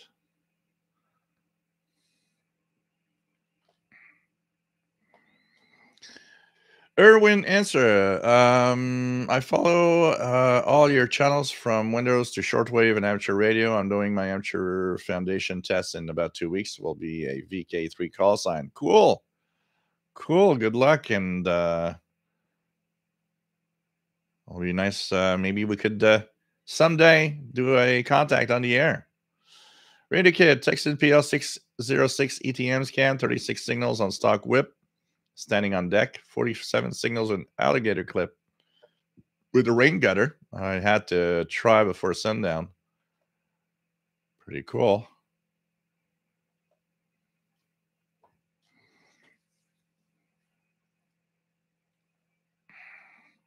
Oh yeah, they're going to adjust themselves because even that EIBI space list isn't 100% accurate. There are corrections, and by the way, if you send him corrections, he's really happy. Over the years, I send him some corrections of a few things that he had in the schedules. A couple of the corrections I sent in, which was funny, is about the wording of some French words that he was actually posting in his list. And one of the last one I sent him, I still remember. He had a broadcast from the U.S. From the Canadian Coast Guard, and we have a place called Rivière au Renard, which is basically Fox River, but he had Renard written wrong, totally wrong. So I sent him. I said, "Yeah, I just want to correct your spelling of Rivière au Renard," and he's just came back to me and says, "Thank you so much." He says it's been like that for years. Nobody corrected me. Yeah, I said, "Yeah, I thought I'd send in and like, yeah, here's how you spell this name."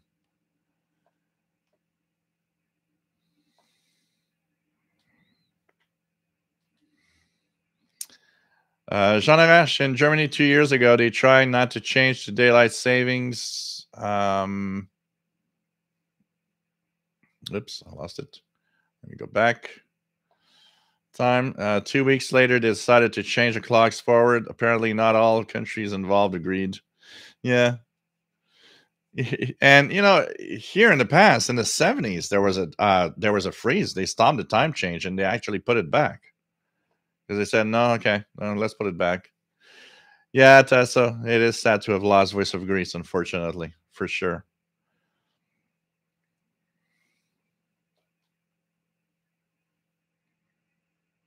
No problem, Radio Kid.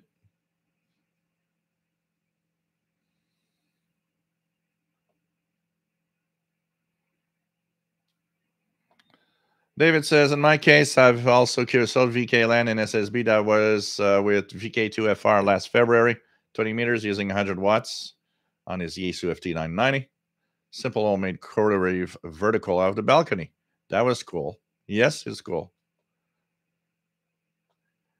John Hernshaw, VP6DX using G5RV, full size FT2000, 100 watts, voice M0 JFE.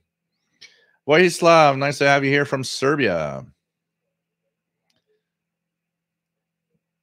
And yeah, here the sun is setting in like 15 minutes.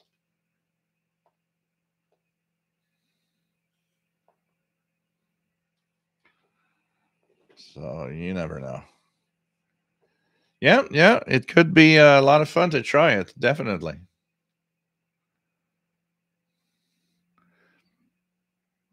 Yes, there is a winter 10-meter contest. There's a 10-10 international that have tons of 10-meter contests of all sorts.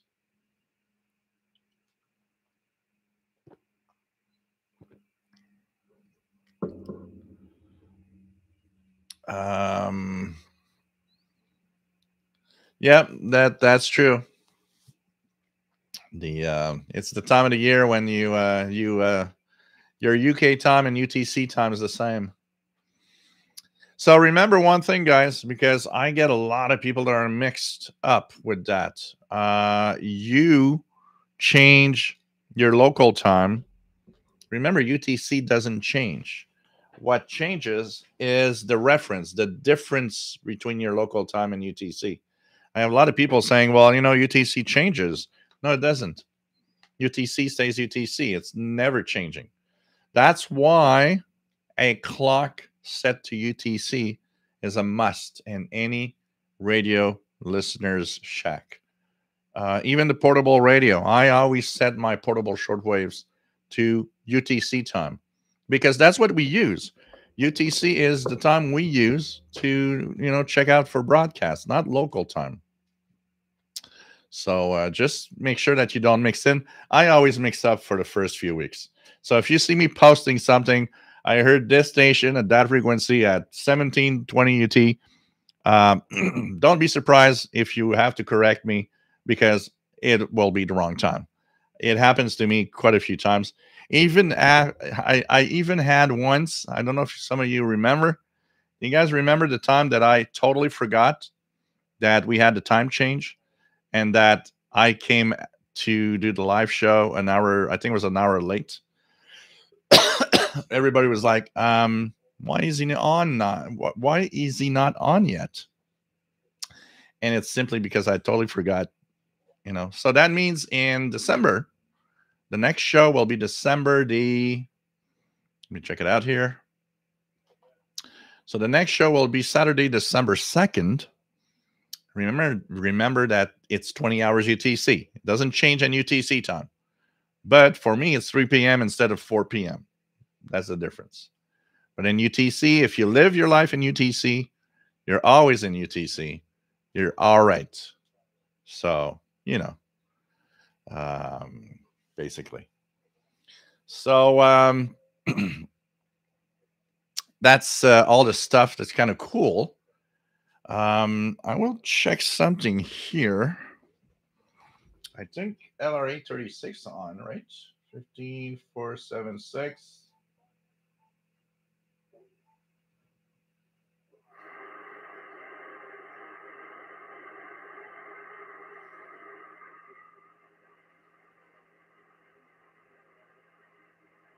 Getting something extremely weak, but it's very, very weak. So another thing that is kind of interesting, I have heard the Voice of Korea, North Korea, almost every day for the past couple of weeks. This morning it was particularly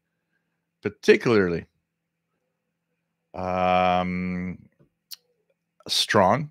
I mean, it was popping up at S9+20 on my Yesu here from North Korea. And it's so funny because I listened for an hour to the English show and it sounds so 80s, 70s,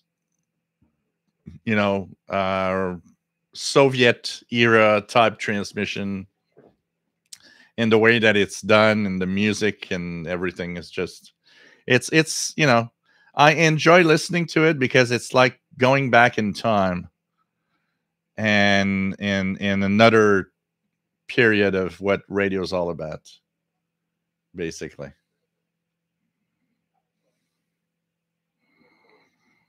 So, Blackguard Eye, I was all excited to visit Signal Hill and St. John's, Newfoundland, but the cruise literature was wrong. We were really going to St. John, New Brunswick. And Tropical Storm Philippe nixed them both. That's crappy. That's crappy. Yeah, St. John's, Newfoundland and St. John's, New Brunswick is not exactly in the same place.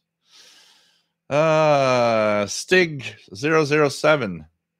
I wish we all use UTC. We would use it at work because I work on global networks. We'd get used to it. We'd all be in our own UTC thing. And you could tell your friends overseas, I go to work at, 14 UTC. Not really. You go to work at 7 UTC in my case, or, whatever. Here in Montreal, people would go to work at what? At 9 UTC, 10 UTC in the morning. That would be the time to go to work. King and the Xer says all my radios with those 24-hour time options set to UTC. Yep. That's the best way to not mess up. KI5ZIF, Ham Radio 2.0. Kaling, nice to have you here. Yeah,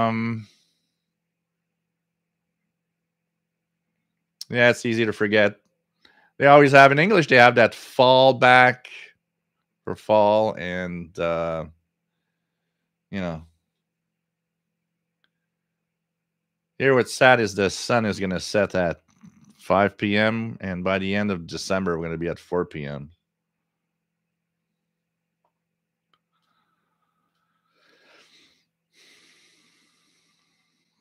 Kindle Analytics 61. Can you hear it very weak on my Belka all mode and Pixel 1B magnetic loop antenna?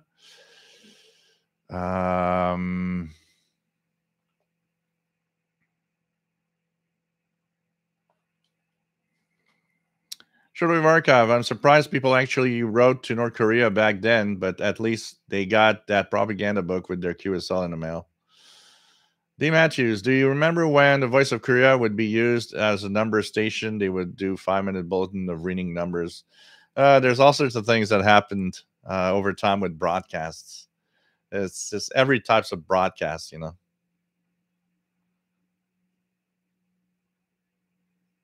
Spring forward, fall back. Yeah, that's the thing. Trying to help people. Mark, nice to have you here from Wisconsin, W9USO.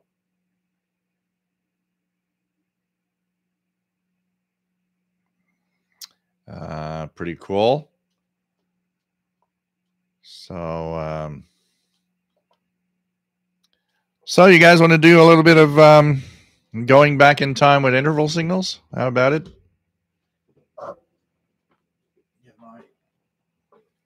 Get my headphones. And we're going to go and try to find those old interval signals from the past. Let's check it out here. Check it out here. And there we go. So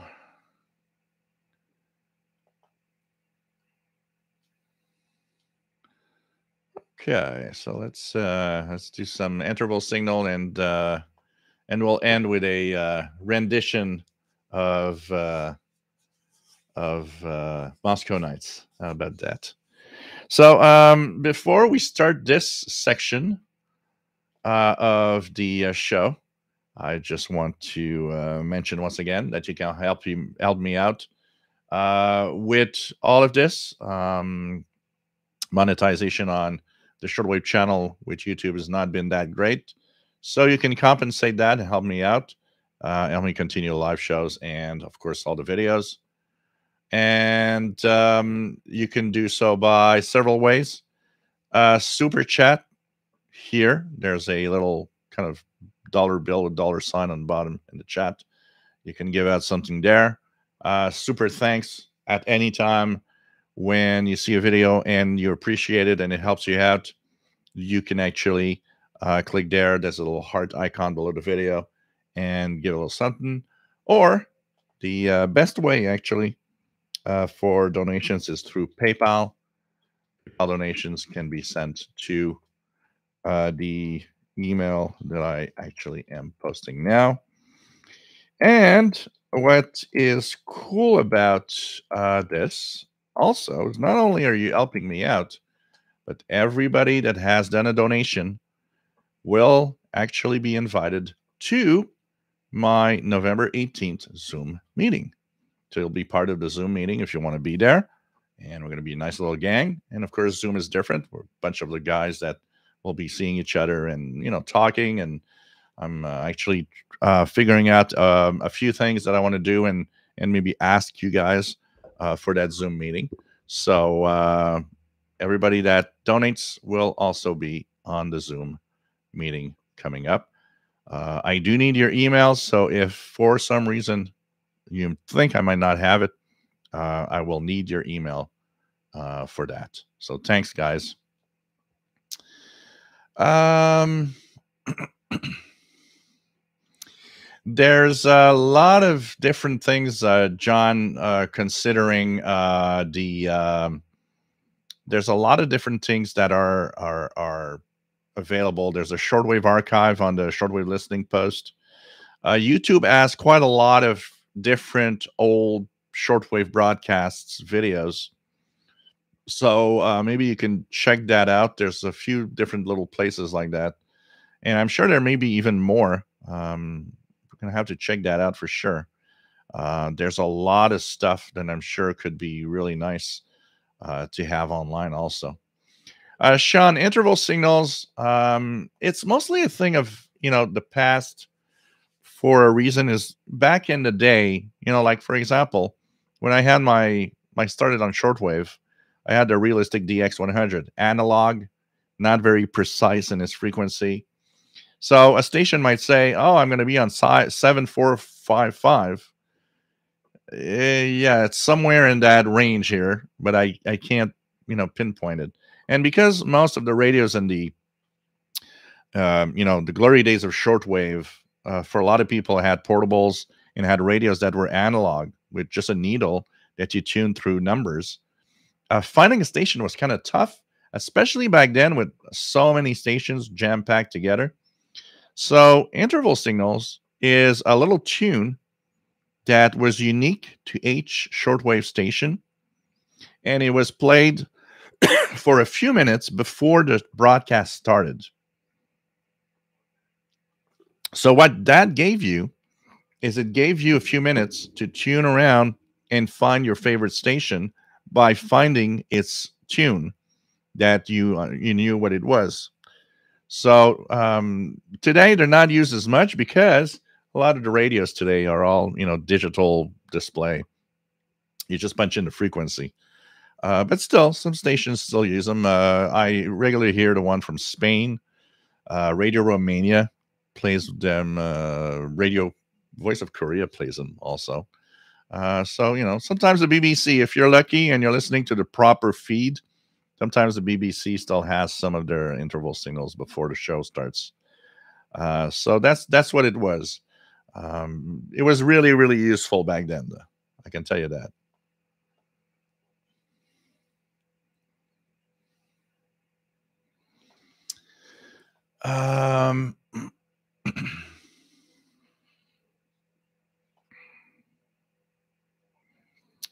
Yeah, Blogger Die.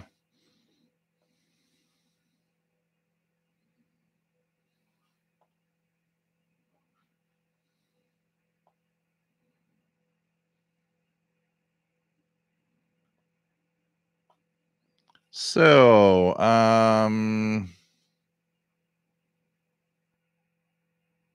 thank you, Tessa.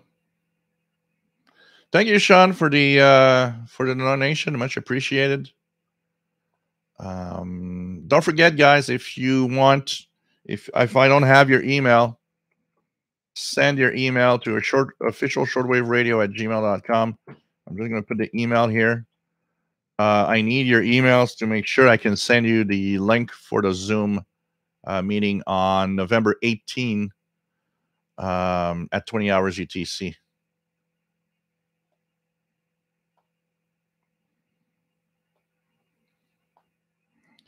Sheila, nice to have you on board. Cool. Yeah, WIFR, Keegan. Panasonic. Yeah, man. So Shortwave Archive says that 25900 frequency has the interval signal tune in 2 minutes before the hour. So pretty cool. Blogger Die says the Warferton 80th anniversary broadcast ended with a collection of interval signals used by stations they carried. Cool.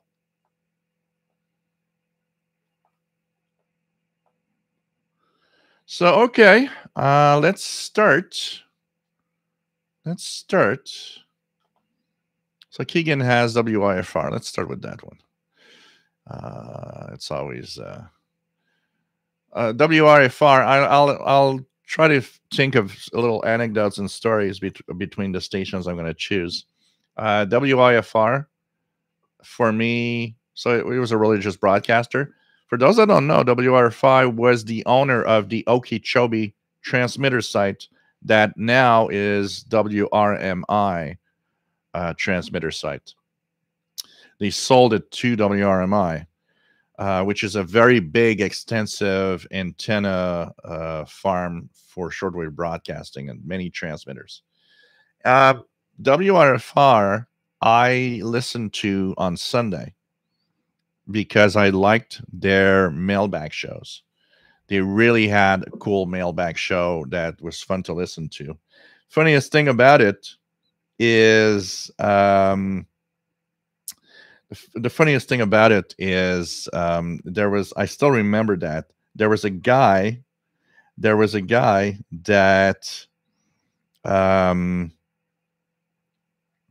was asking people.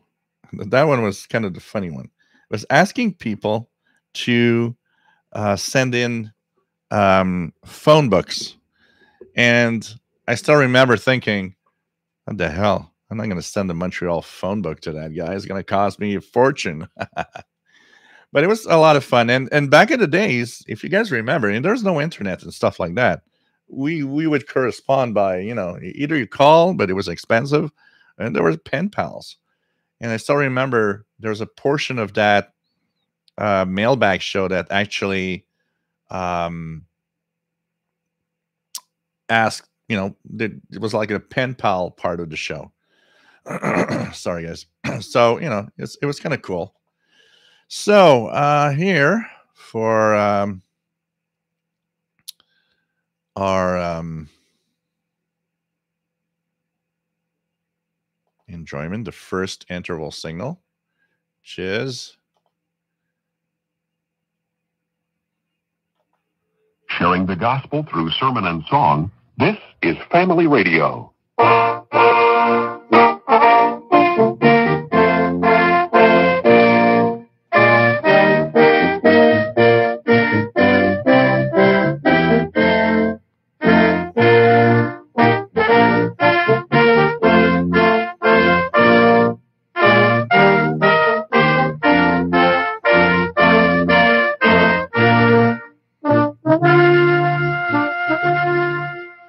So that's WIFR, and they were broadcasting from Okeechobee, Florida. My first QSL card.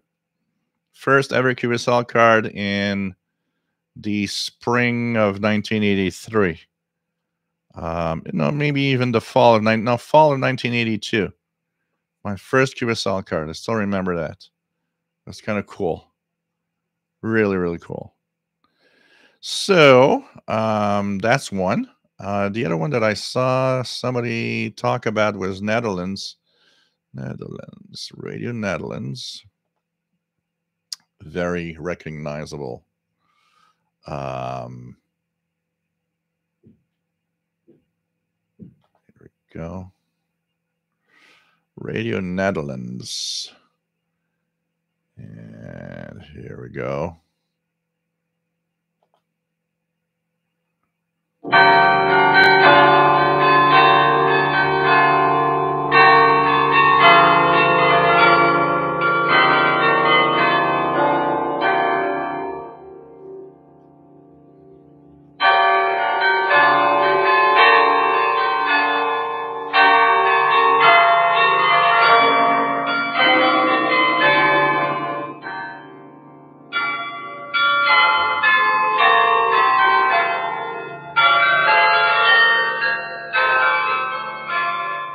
Well, from Hilversum in Holland, this is Radio Netherlands, the Dutch international service, broadcasting to Europe on 6045 kHz in the 49-meter band, and also on 9860 kHz in the 31-meter band.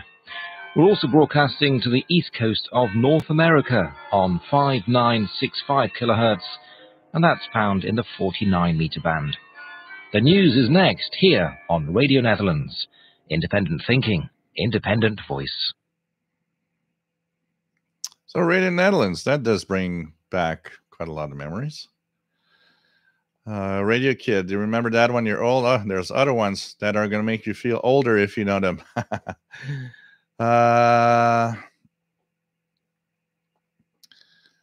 Okay, so take care, Matt. Always nice to have you on board, and always nice to see you here. Yep, we'll see you at the Zoom for sure. Sheldon, the interval signal of Radio Netherlands was a version of the 80 Years War song Merk Tok Ho Stark, played on a Curlian. It's pretty interesting. I always thought it was a very out there interval signal. You know, there were like these very soft, quiet interval signals. And if you notice, a lot of Russian broadcasts, the Soviet broadcasts at the time, have you noticed that a lot of them were very like soft, almost as if like, you know, we're soft, we're not, you know, it was not like Albania, which had that really, was Radio Albania, it's had that really harsh one. There's another one, was I think it was Radio Warsaw, Poland, which was kind of hard. There's a few that were like, whoa.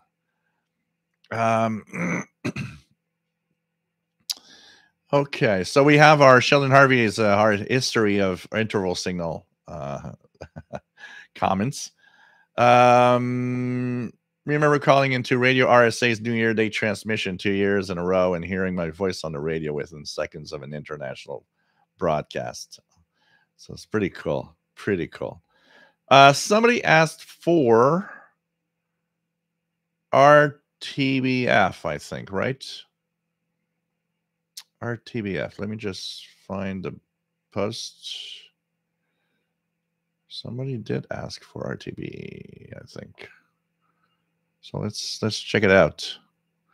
Yeah, tubular barrels.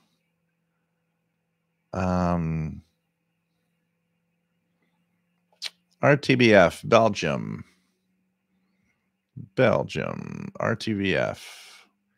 And here we go. So RTBF International, final shortwave close down. Wow. 2009. And so let's overseas service. There's a lot of external stuff here. So what's that? RTBF International, 2009. Bonsoir, vous écoutez RTBF International. Notre programme se termine. Nous vous informons de la fin des émissions en ondes courtes sur 9970 kHz. Okay, that's in French. Flemish, English, okay, there was Radio Vlaanderen. I remembered that. So RTBF International, French, English here. Xylophone, English, interval signal. So what's this one? RTBF.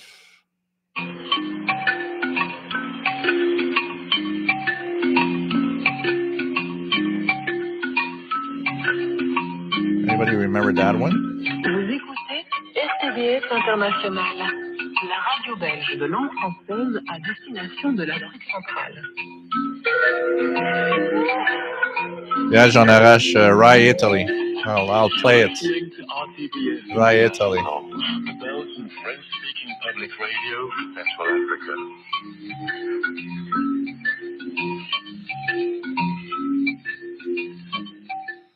And then there was Radio Vlaanderen that I remember. Vlaanderen International that I listened for a while also. That was Radio Vlaanderen, which was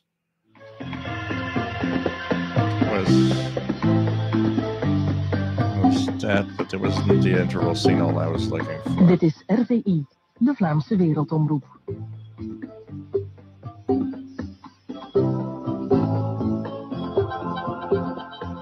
Have to find a really in there. So that's pretty much what I have from a ringtone for an iPhone. K6SUD, nice to have you on board. So we'll play two birds. Let's start with Italy. I had a cockatiel bird, and I remember when I was listening to Rai Italy with that interval signal, my bird would just go nuts. So Rai external service, Rai International. Rai International.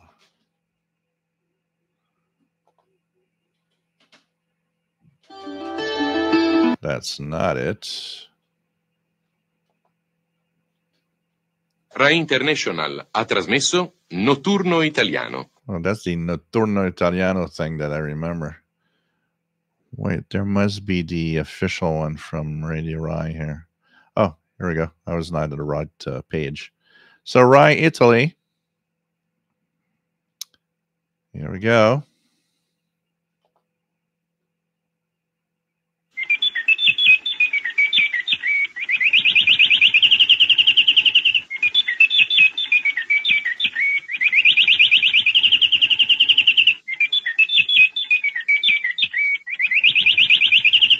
I still remember that the last couple of years before they left, the whining transmitter.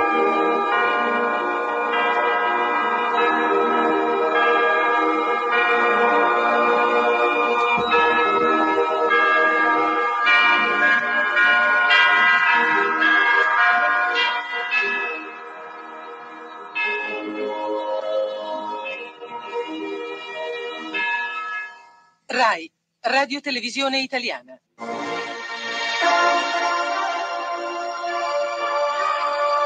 That brings back memories. I remember they had 20-minute programs. English 20 minutes, French 20 minutes.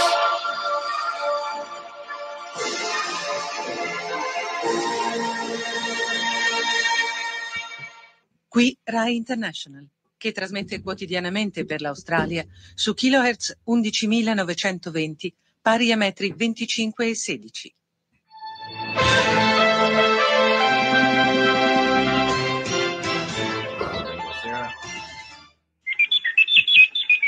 We got a visitor here, Mr. Paul the Cat.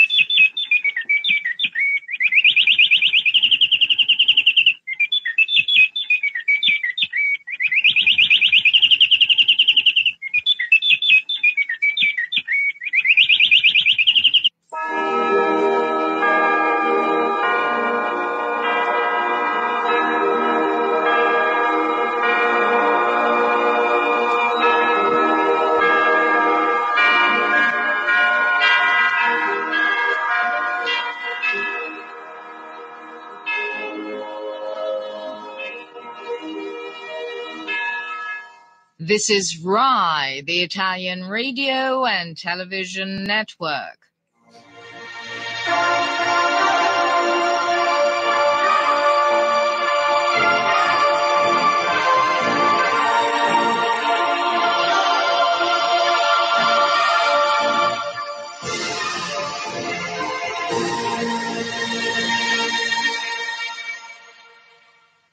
This program is being broadcast in the English language to our listeners in Japan and the Far East. Now, we have the other bird, which is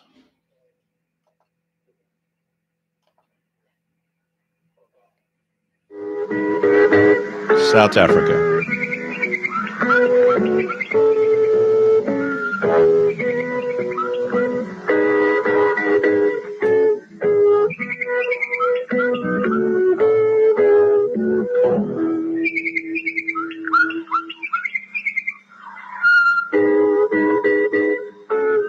The only station I have a QSL card on 11 meters, 25790.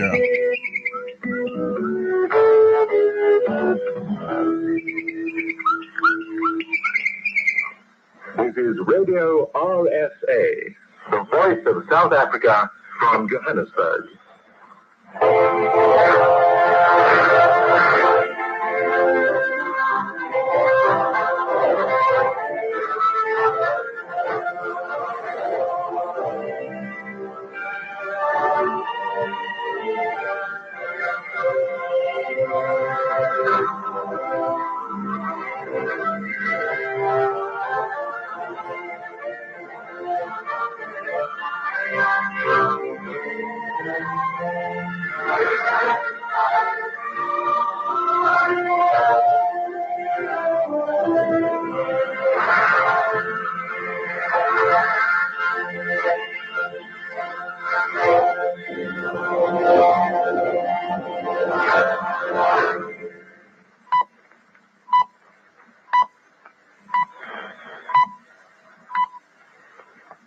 6 hours, Greenwich Mean Time. 8 a.m. South African Time. A very good morning to you from the Voice of South Africa, Radio RSA. Calling West Africa on 25790 kilohertz in the 11-meter band, 21535 kilohertz in the 13-meter band, and 17780 kilohertz in the 16-meter band.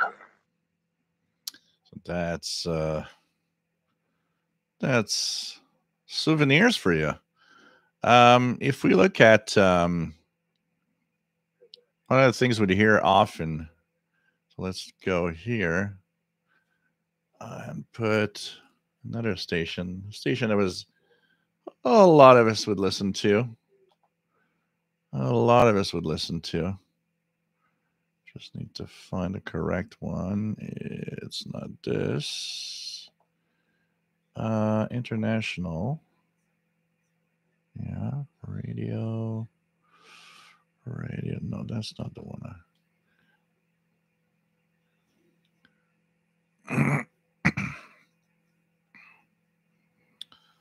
State, provincial. Where is this?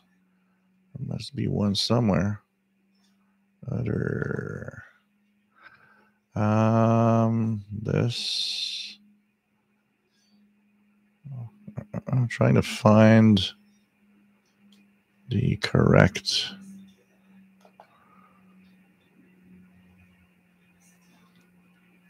Oh, unless they want. Let me check it out here. Oh, it's okay. So, national.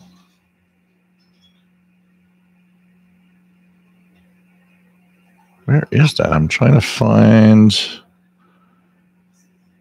Republics, provincial.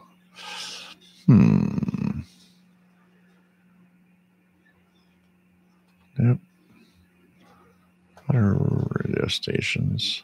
I'm surprised it's not here. Moscow. Radio Sputnik.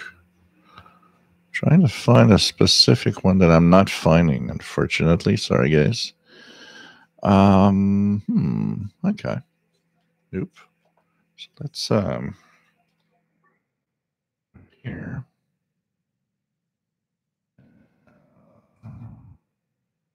Signal. Just going to, here we go. And I'm going to play it from, there's a short one. There's one that's a little longer. Maybe it's this one.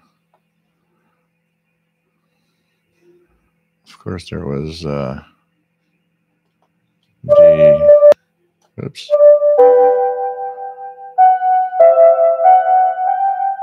Radio Moscow one, which was very soft.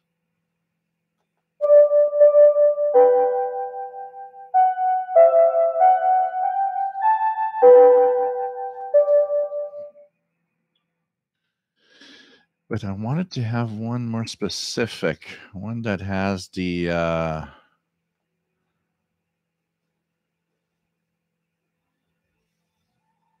there's one with the Moscow chimes in it, which was kind of nice. It reminds us of the good old days. But I can't find it. I don't know where it is.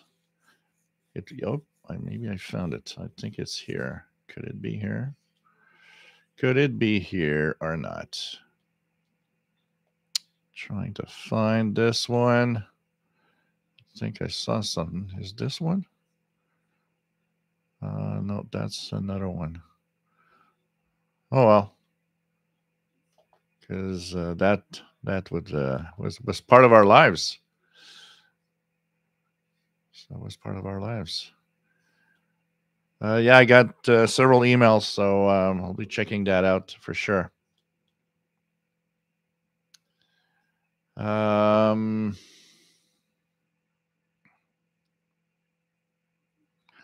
else do we have? Sorry, RSA. I'll play Moscow Nights at the end, but it doesn't have the chimes, the Moscow chimes for the clock. Big boombox, several shortwave bands on it. Trying to find something on that shortwave is a challenge without that interval signal. Yep. Radio Tirana. So Radio Tirana, there's the, so Albania, of course, has the, what I call the, here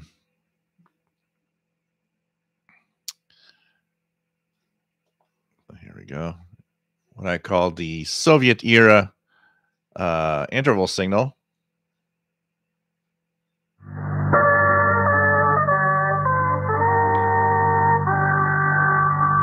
This is called With a Pickaxe and a Rifle. Nothing like an interval signal that says with a pickaxe and a rifle.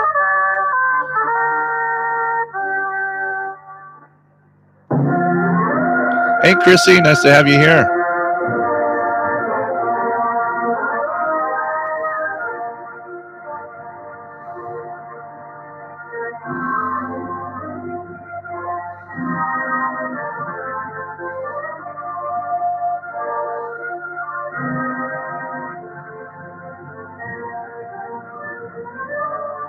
This is Radio Tirana.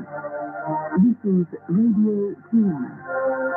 With news and broadcasts in the English language.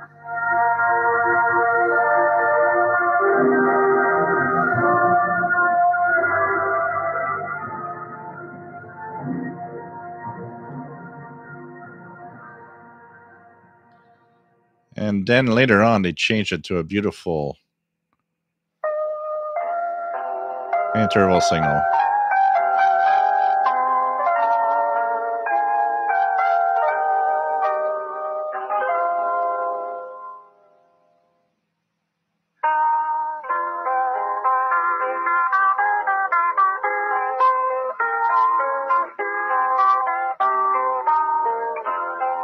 That was their modern one.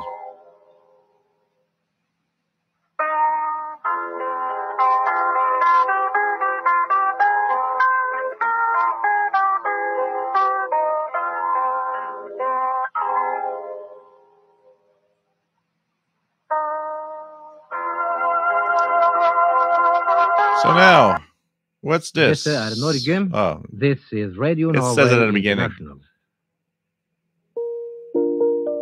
That station, Radio Norway, what I found interesting was always that it had English only on Sundays. That always surprised me. Why do you have English only on Sundays? I never understood that one.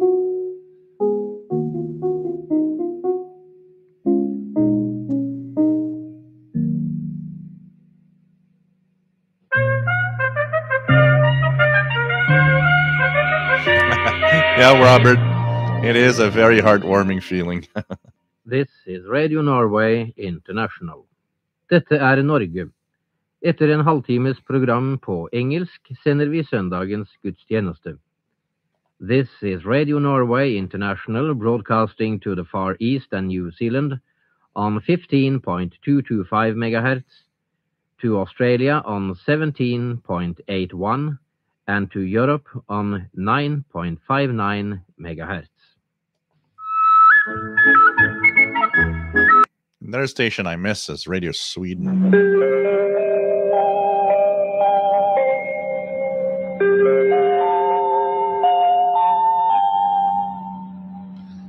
It used to, Torben. That's in the past. There used to be Radio Norway International. We would listen to it. It ended its broadcast not that, maybe 15, 20 years ago? Radio Sweden International.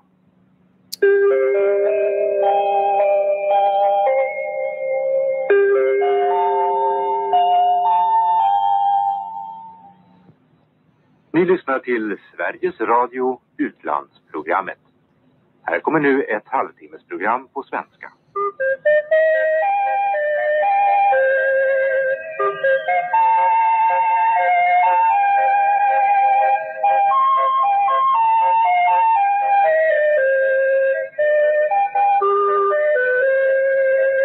It's because it's too tough for me to get my QSL album, Torben, but I would have shown you I have about 8 or 10 QSL cards from Radio Norway from the 80s. Actually, I was a big fan of listening to Radio Norway. Sunday was my Radio Norway day. And it was always fun to listen to that back in the day. But I got several QSL cards from Radio Norway here. You know, Richard, most websites and most what I see about the top shortwave radios of 2023 or whatever are all crappy listings. All crappy listings. This is like fake news in a listing. They're trying to attract people, and they're not. You know, some of the radios is so ridiculous that they gave them such high ratings that it's like, yeah, you never used it and you don't even know what you're talking about. But you created a Tom 10 list of the best radios. Most of the shortwave lists that you see on the internet, don't go by them. They're all very crappy and all have weird choices. I mean, the PL880 is a great radio. Don't get me wrong, but I don't know. There's so much crappy listings out there. You got to be very, very careful. You're better, you know, with channels like mine or like, you know, listings as websites like Dave Zantow that has his you know, radio reviews and so on. You're better checking out somebody that really does extensive reviews of radios to know what's good than those weird listings of, you know, this is the top 10, you know, shortwave stuff for this. Like, yeah, they're all crappy listings. So don't go too much through these. You know, they're not great. This one, which is still the same, I'm surprised that they still use this today as their main interval signal. So if you listen to them on 15575 or any other frequency, Radio Korea, which they were called Radio Korea back then, they changed to KBS World Radio. 서울에서 보내드리는 KBS 월드 라디오 국제 방송입니다. This is KBS World Radio, coming to you from Seoul, the capital of the Republic of Korea.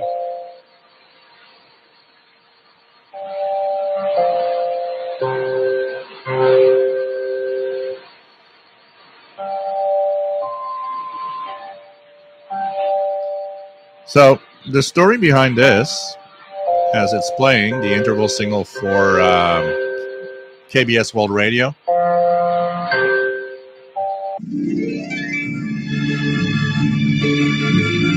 boy, this brings me back to my teenage years.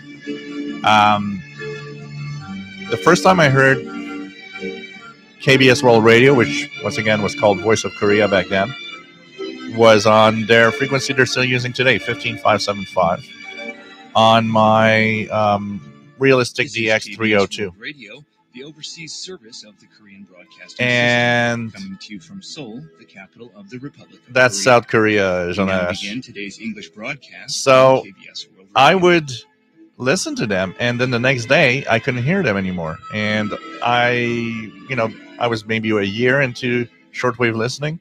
I had no idea that the radio propagation changed that much from day to day. So I remember one day tuning 15575 and not hearing anything. And suddenly I take care, Sheldon. Have a great weekend. And so I took down my wire and I said, something's wrong with my wire. I put another 100 feet of wire, brand new. You know, what could happen to a wire? A wire's a wire. And I didn't know. I had no idea. That's, how we are when we started a hobby. We just don't know. So, it's crazy, but it's it's interesting to see that we learn over time and so on. Chrissy, a review will give you a better idea than the list. There are so many good radios to choose from in 2023. Oh, absolutely. There's and you don't have to spend a lot of money now to really have a good radio, personally. So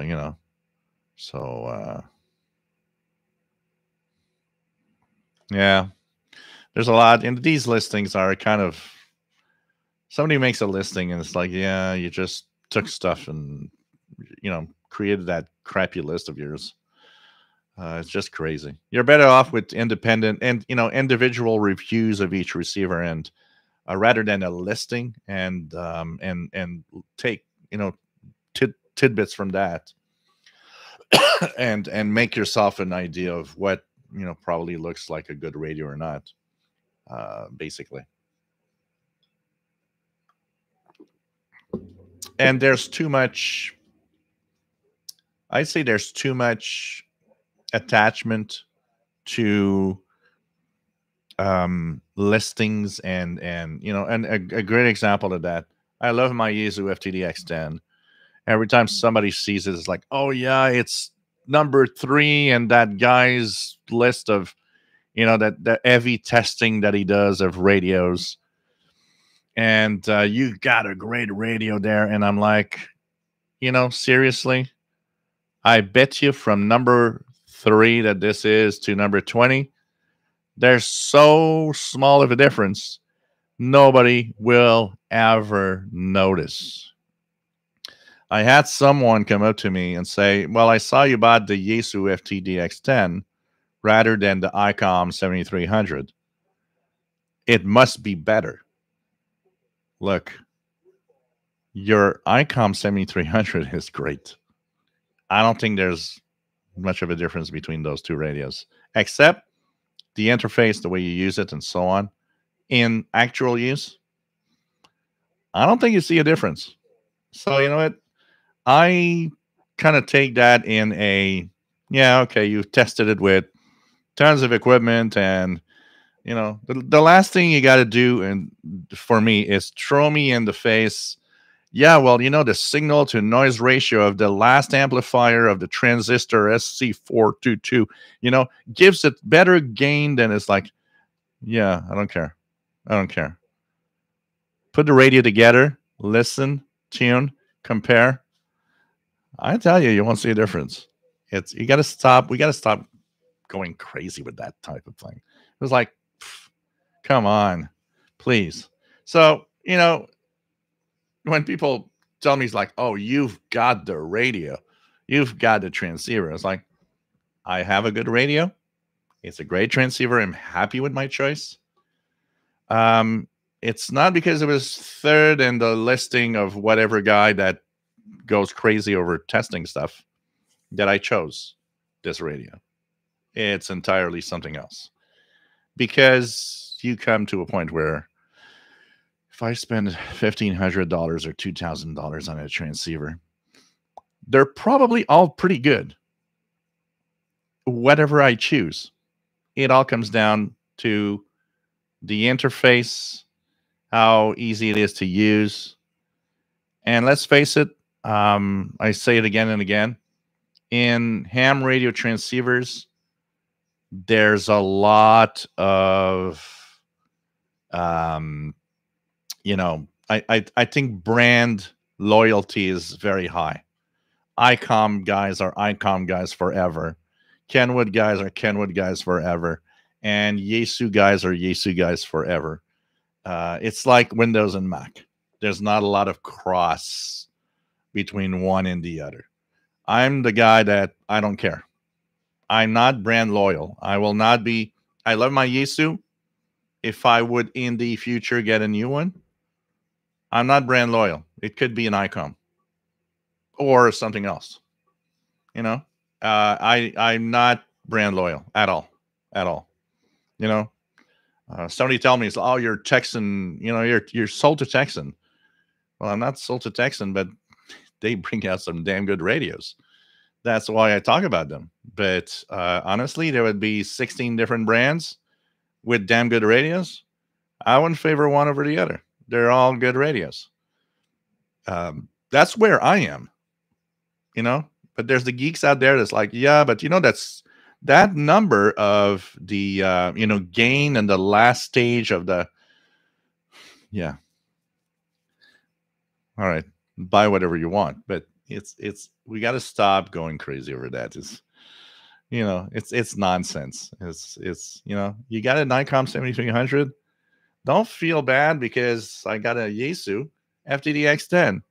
They're both great. They're probably both pretty much equal, and just be happy with what you have. That's all.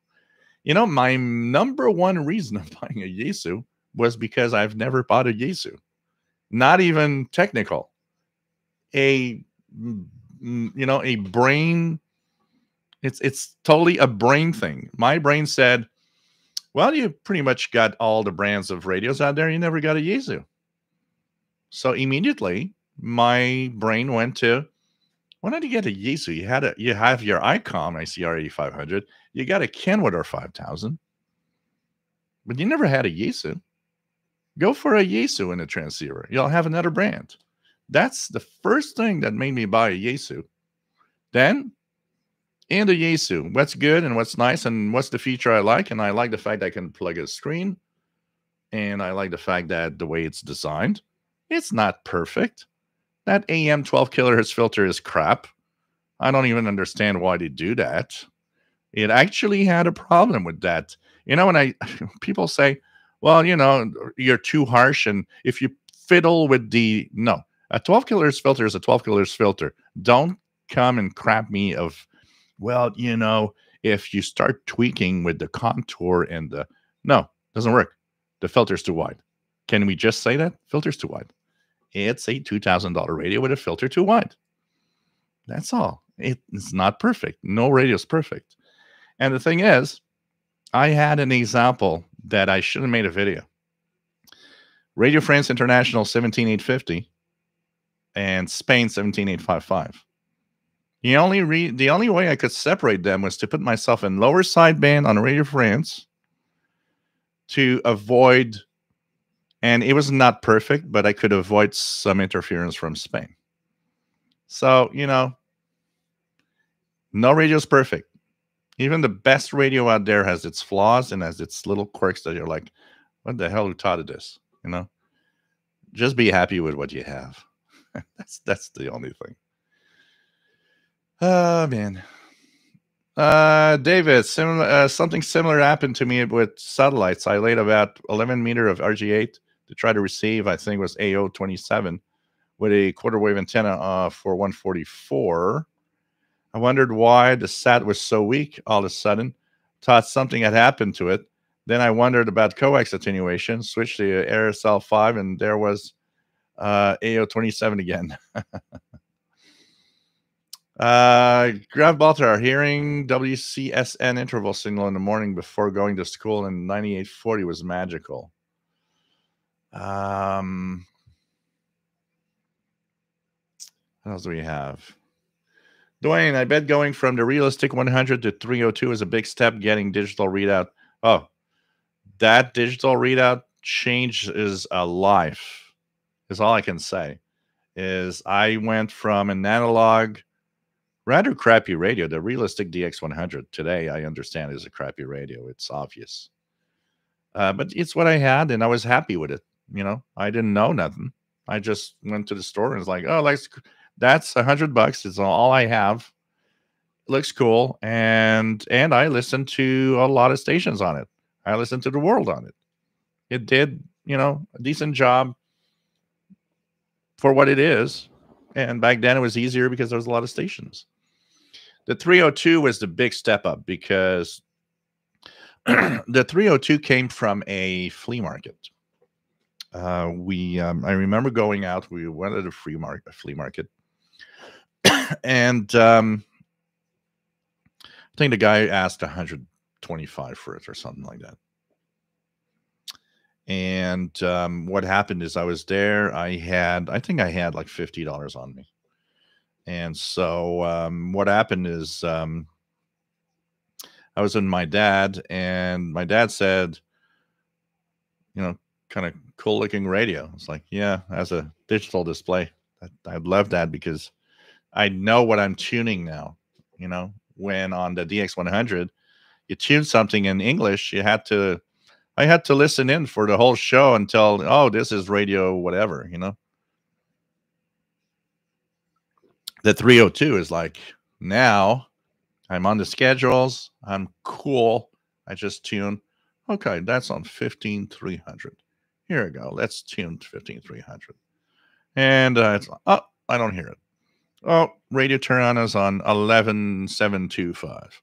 Let's go to 11725. Oh, here's Radio Tirana. It's like, it's a big step up when you go from an analog radio to something that has a digital readout. The 302 has big flaws, but it's okay. It's an okay radio. The 302 today probably would perform better than back then. Because one of the biggest problems with the 302 was it overloaded easily. And that's why they put the preselector. Because if you have a 302, you have the main tuning and you have the preselector. The preselector is to try to narrow down what your frequency range the radio is getting to avoid the strong signals around it. And a little trick is that most radios that had preselectors were usually crappy radios in their receive. So let's add a preselector and a knob. It looks cool. And it's going to kind of attenuate a little bit the fact that, yeah, the receiver itself is a little crappy in its design. But it was crappy enough that even with a preselector, when a strong signal was in the same band you're trying to hear, it created kind of a white noise across the band. And it made it impossible to listen to the weaker signals.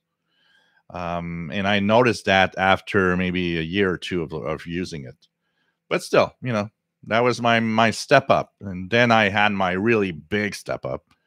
And it's when I got my Kenwood R5000, which was the top-notch radio that I drooled over for years before I was able to get one.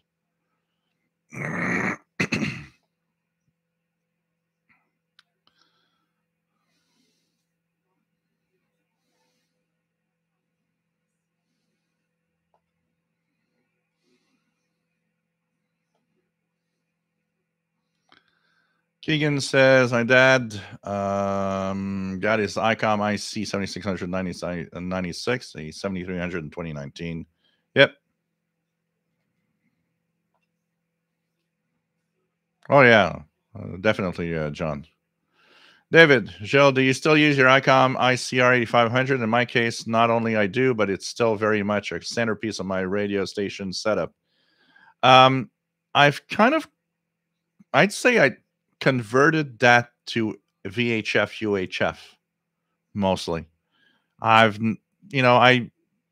am not interested. Let's put it how I should word my not to offend you that it's not used much. No, it's I've kind of focused on a VHF UHF range, listening to ham satellites, stuff like that. It's kind of what I want to use it for more. And not really much into the HF, but actually I have the Kenwood R5000 here. The ICOM is in the back because that's easy access to my VHF UHF wideband antenna. And I was thinking the other day that I should definitely plug in, take the big radio here out and put the Yaesu, the ICOM, and the Kenwood, and have them on the same antenna and tune around the shortwave bands and compare all three. See, that would, I think, would make some great, interesting videos for sure.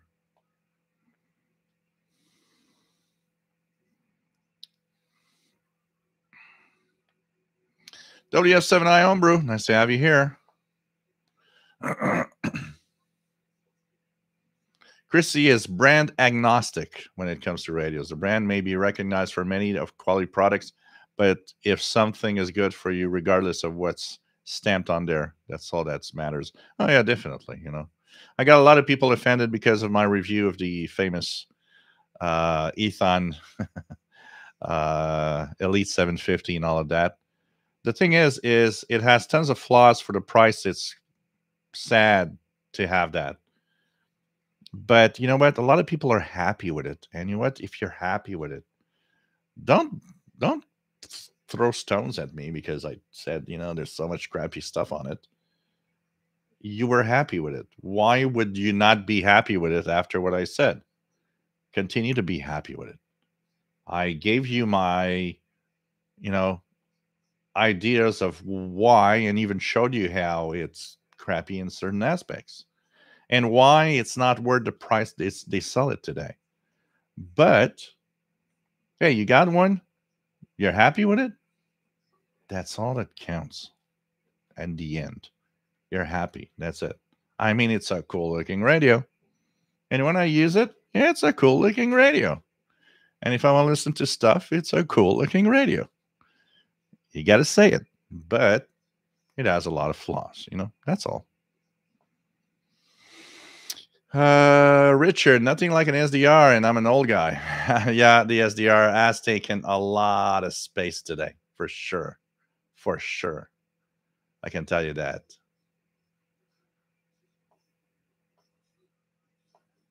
WF7I Homebrew, looking forward to installing a reversible beverage antenna tomorrow. Very excited to try this out. Oh, by the way, I was thinking of you this week because I finally reinstalled totally the laptop from scratch.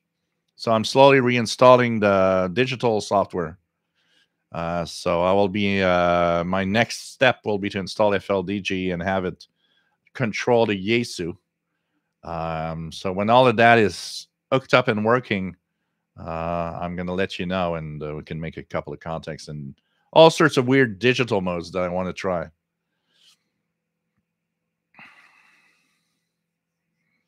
Andy New, have you seen a recent Malahite DSP2 clone? It looks pretty impressive.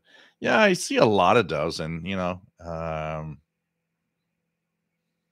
it's kind of nice. Two Broke Tim, look, in terms of if you can cope with the images and some of the quirks of the dongle is surprisingly good. The RSP Duo or RSP1A or RSPDX have the advantage of a plug and play, install the software, plug the device, it just works. No fiddling with nothing. But it also has its quirks. So it's all a question of money. And I think beyond the dongle and the RSP, it's a question of making sure you've got a good antenna far away from the PC and the devices that doesn't get too much noise. Jim's Radio Check. Good evening. Take care, Fitcher. What else do we have?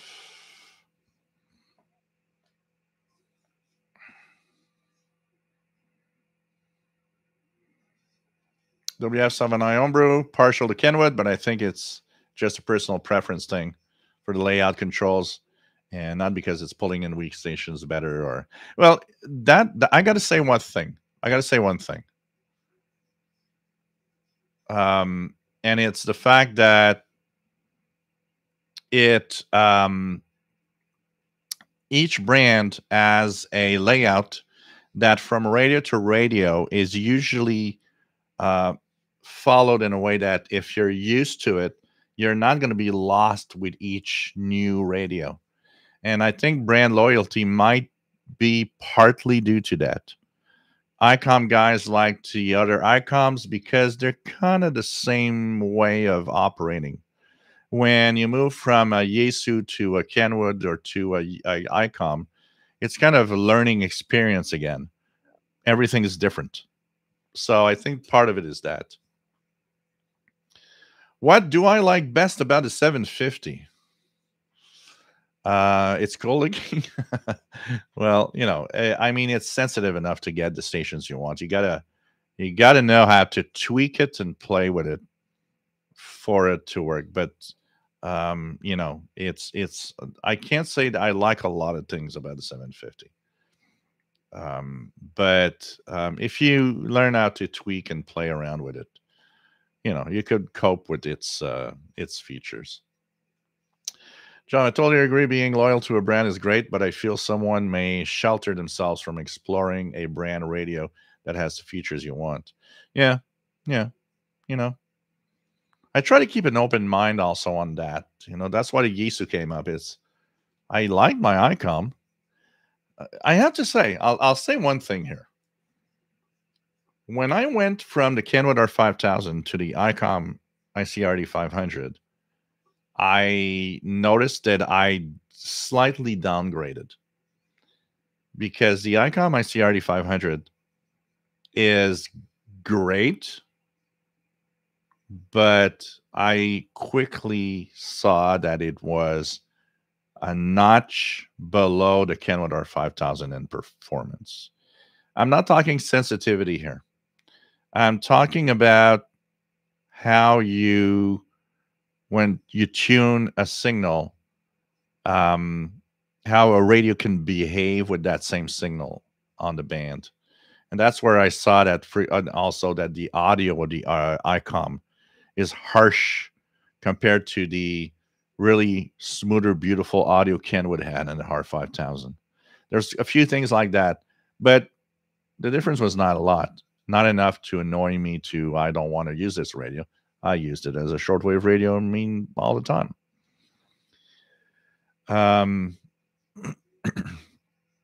So but the main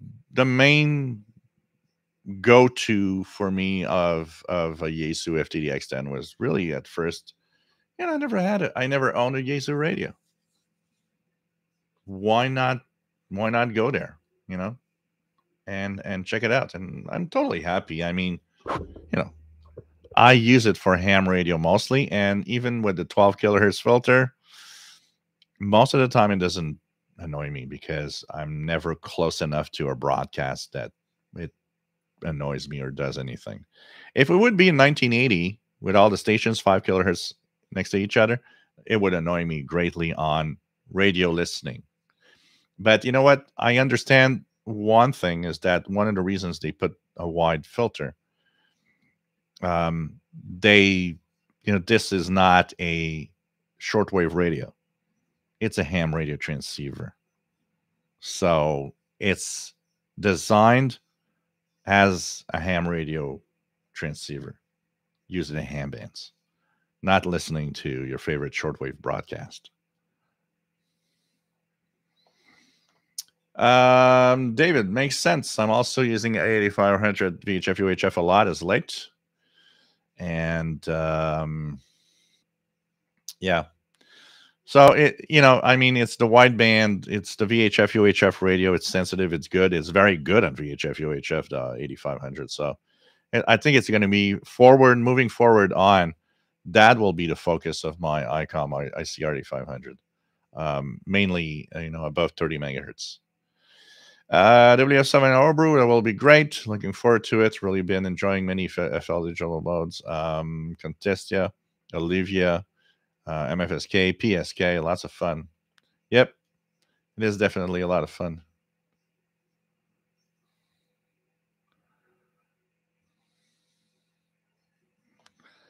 Well, definitely, Tresson. There's also the money aspect of it. I mean, if I was in a moment where I could afford it, thinking that, because there's another thing you think about it is this could maybe be my last big radio purchase. I don't know. Let's go for it. Let's go for one that you want at the time that you can afford it. And if I couldn't afford it, because it's definitely more expensive than the ICOM 7300, I probably would have gone to 7300. I know everybody has it and they all love it. So, you know, it's that basically. Do you regularly listen to Pirates below 40 meters? It seems pretty active these days and pretty just, or maybe I'm just listening more. No, it's very active. We were talking earlier. That was so active. I was so active on Halloween night. It was just crazy. There's a lot of activity and almost every night actually. Yes, a lot of stuff happening there for sure. So, hey guys, Lars says, as a complete beginner, would an ATS 25 be a good choice? I'm not sure. I know the visuals are nice and everything. I would go down to more of a standard portable radio than that, honestly, than the ATS 25. I mean, it's sensitive and everything, but I don't think as a beginner that would be my first choice personally. I would go more like a Texan PL330 or something like that, you know, an XH Data D808 instead. So once again, if you want to help me out, PayPal donations and through super chats and super thanks. It's much appreciated. Thank you all for the donations during the show today. Much appreciated. You will all be invited to the November 18th Zoom meeting, by the way. So if you donate, make sure I know where to contact you so I can actually send you the link. And so PayPal donations can be sent here. Thank you, thank you, thank you. And now we are going to end the show with something that's been asked for today a few times. It's going to be, of course, the Moscow Nights. So thanks everybody for being here. Been on for 3 hours today. Not bad. We'll be back next time on December 2nd. And we will be looking into a possible maybe December 23 special Christmas show. So put that on your calendar. December 2nd, 20 hours UTC, next show. And I'll confirm the date, but I think Saturday, December 23rd will be the special Christmas show. So take care, guys. Hope you enjoyed the show today. And stay safe.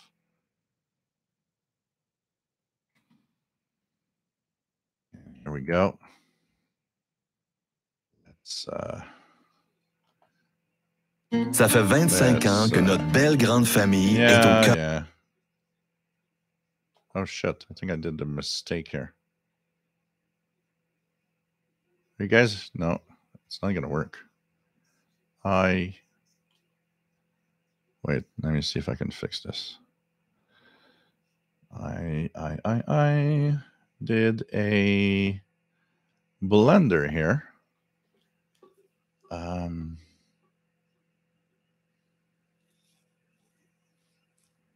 I did a blender. Sorry, guys. Let me try that. I'm going to try with something else. So I couldn't get it here. Let's see if I can get it here.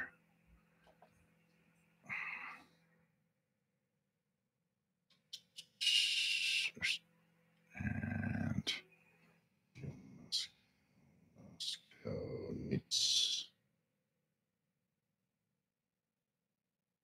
Yes, will it play?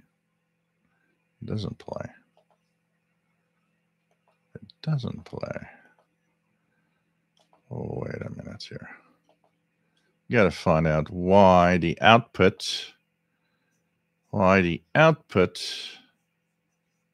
is not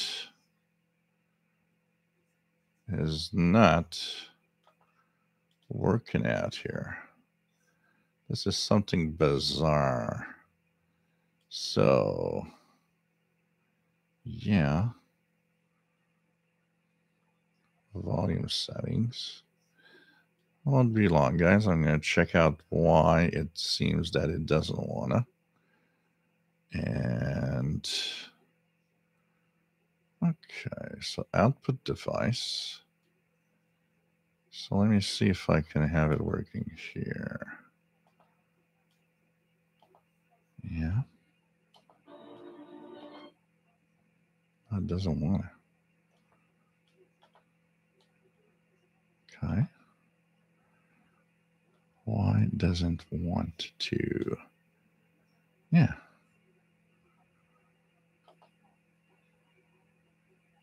Okay, guys, I think I messed up and I won't be able to play it. I'm so sorry. So sorry. Promise I'll do it next time. There's a weird thing going on with the console when I switch audio, and I've noticed that I can't restart when that happens with any apps. It's so bizarre. So bizarre. So sorry, guys. I'm going to have to say goodbye like this. I would have enjoyed having the Moscow Nights for you, but it won't be. Oh, wait.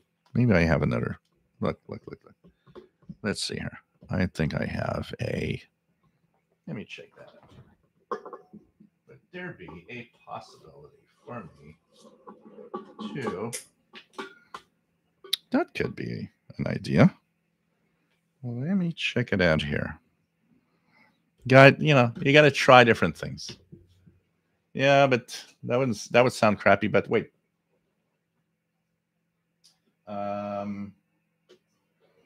I will go and fetch something here. Let me check it out. I need to find a way to do it. Let me just check it out. Yeah, my phone doesn't have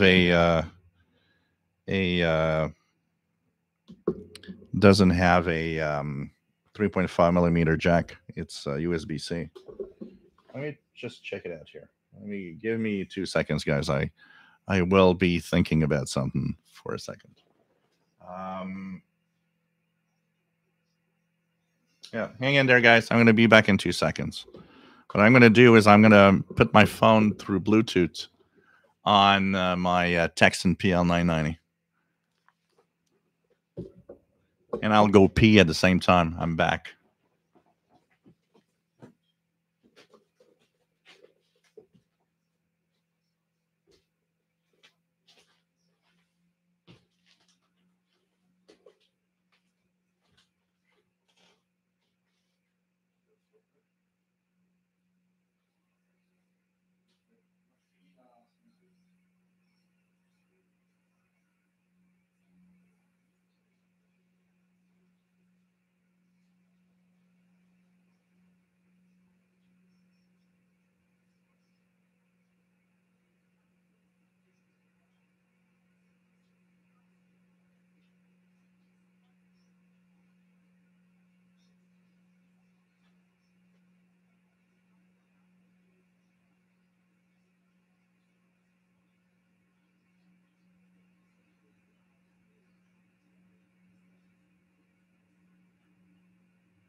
All right, same energy.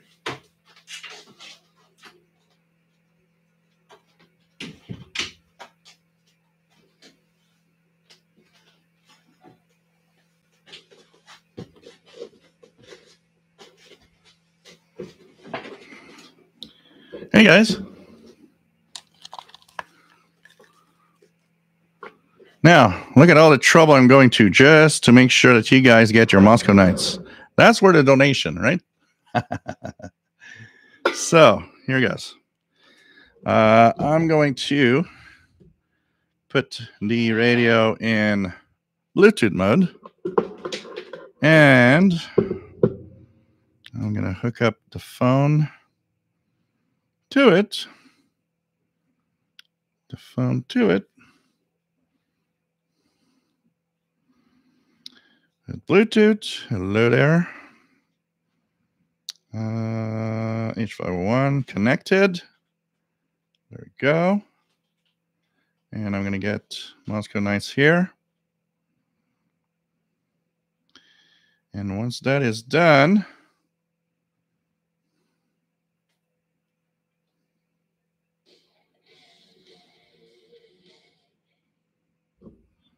there we go.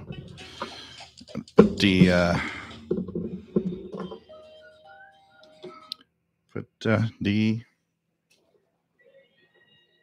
okay. Pause this for a second. Oh, audio output. So the audio output line out. Okay. There we go. And let me see if it works. This is here. You guys hearing it?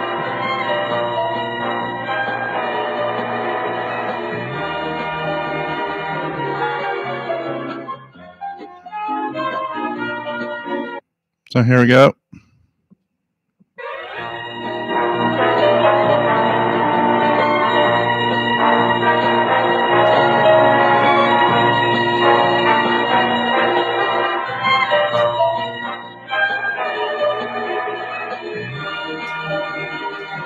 Hey, Brian Penny.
And there you go, guys. That was the Gilles rendition of the Moscow Nights. Take care, guys. Stay safe, and see you December 2nd. And of course, there'll be the Christmas show. That will happen at some point, probably December the 23rd. So thanks for the donations, everybody that gave donations today. It's much appreciated, and do stay safe. More videos coming up, of course, on the channel of our sorts of things. We'll be doing a few of the things that we talked today, including the B-23 schedules, kind of showing the ropes around a little more, and a lot more. Take care. Stay safe, guys. Love you all. Bye-bye. I lost my keyboard.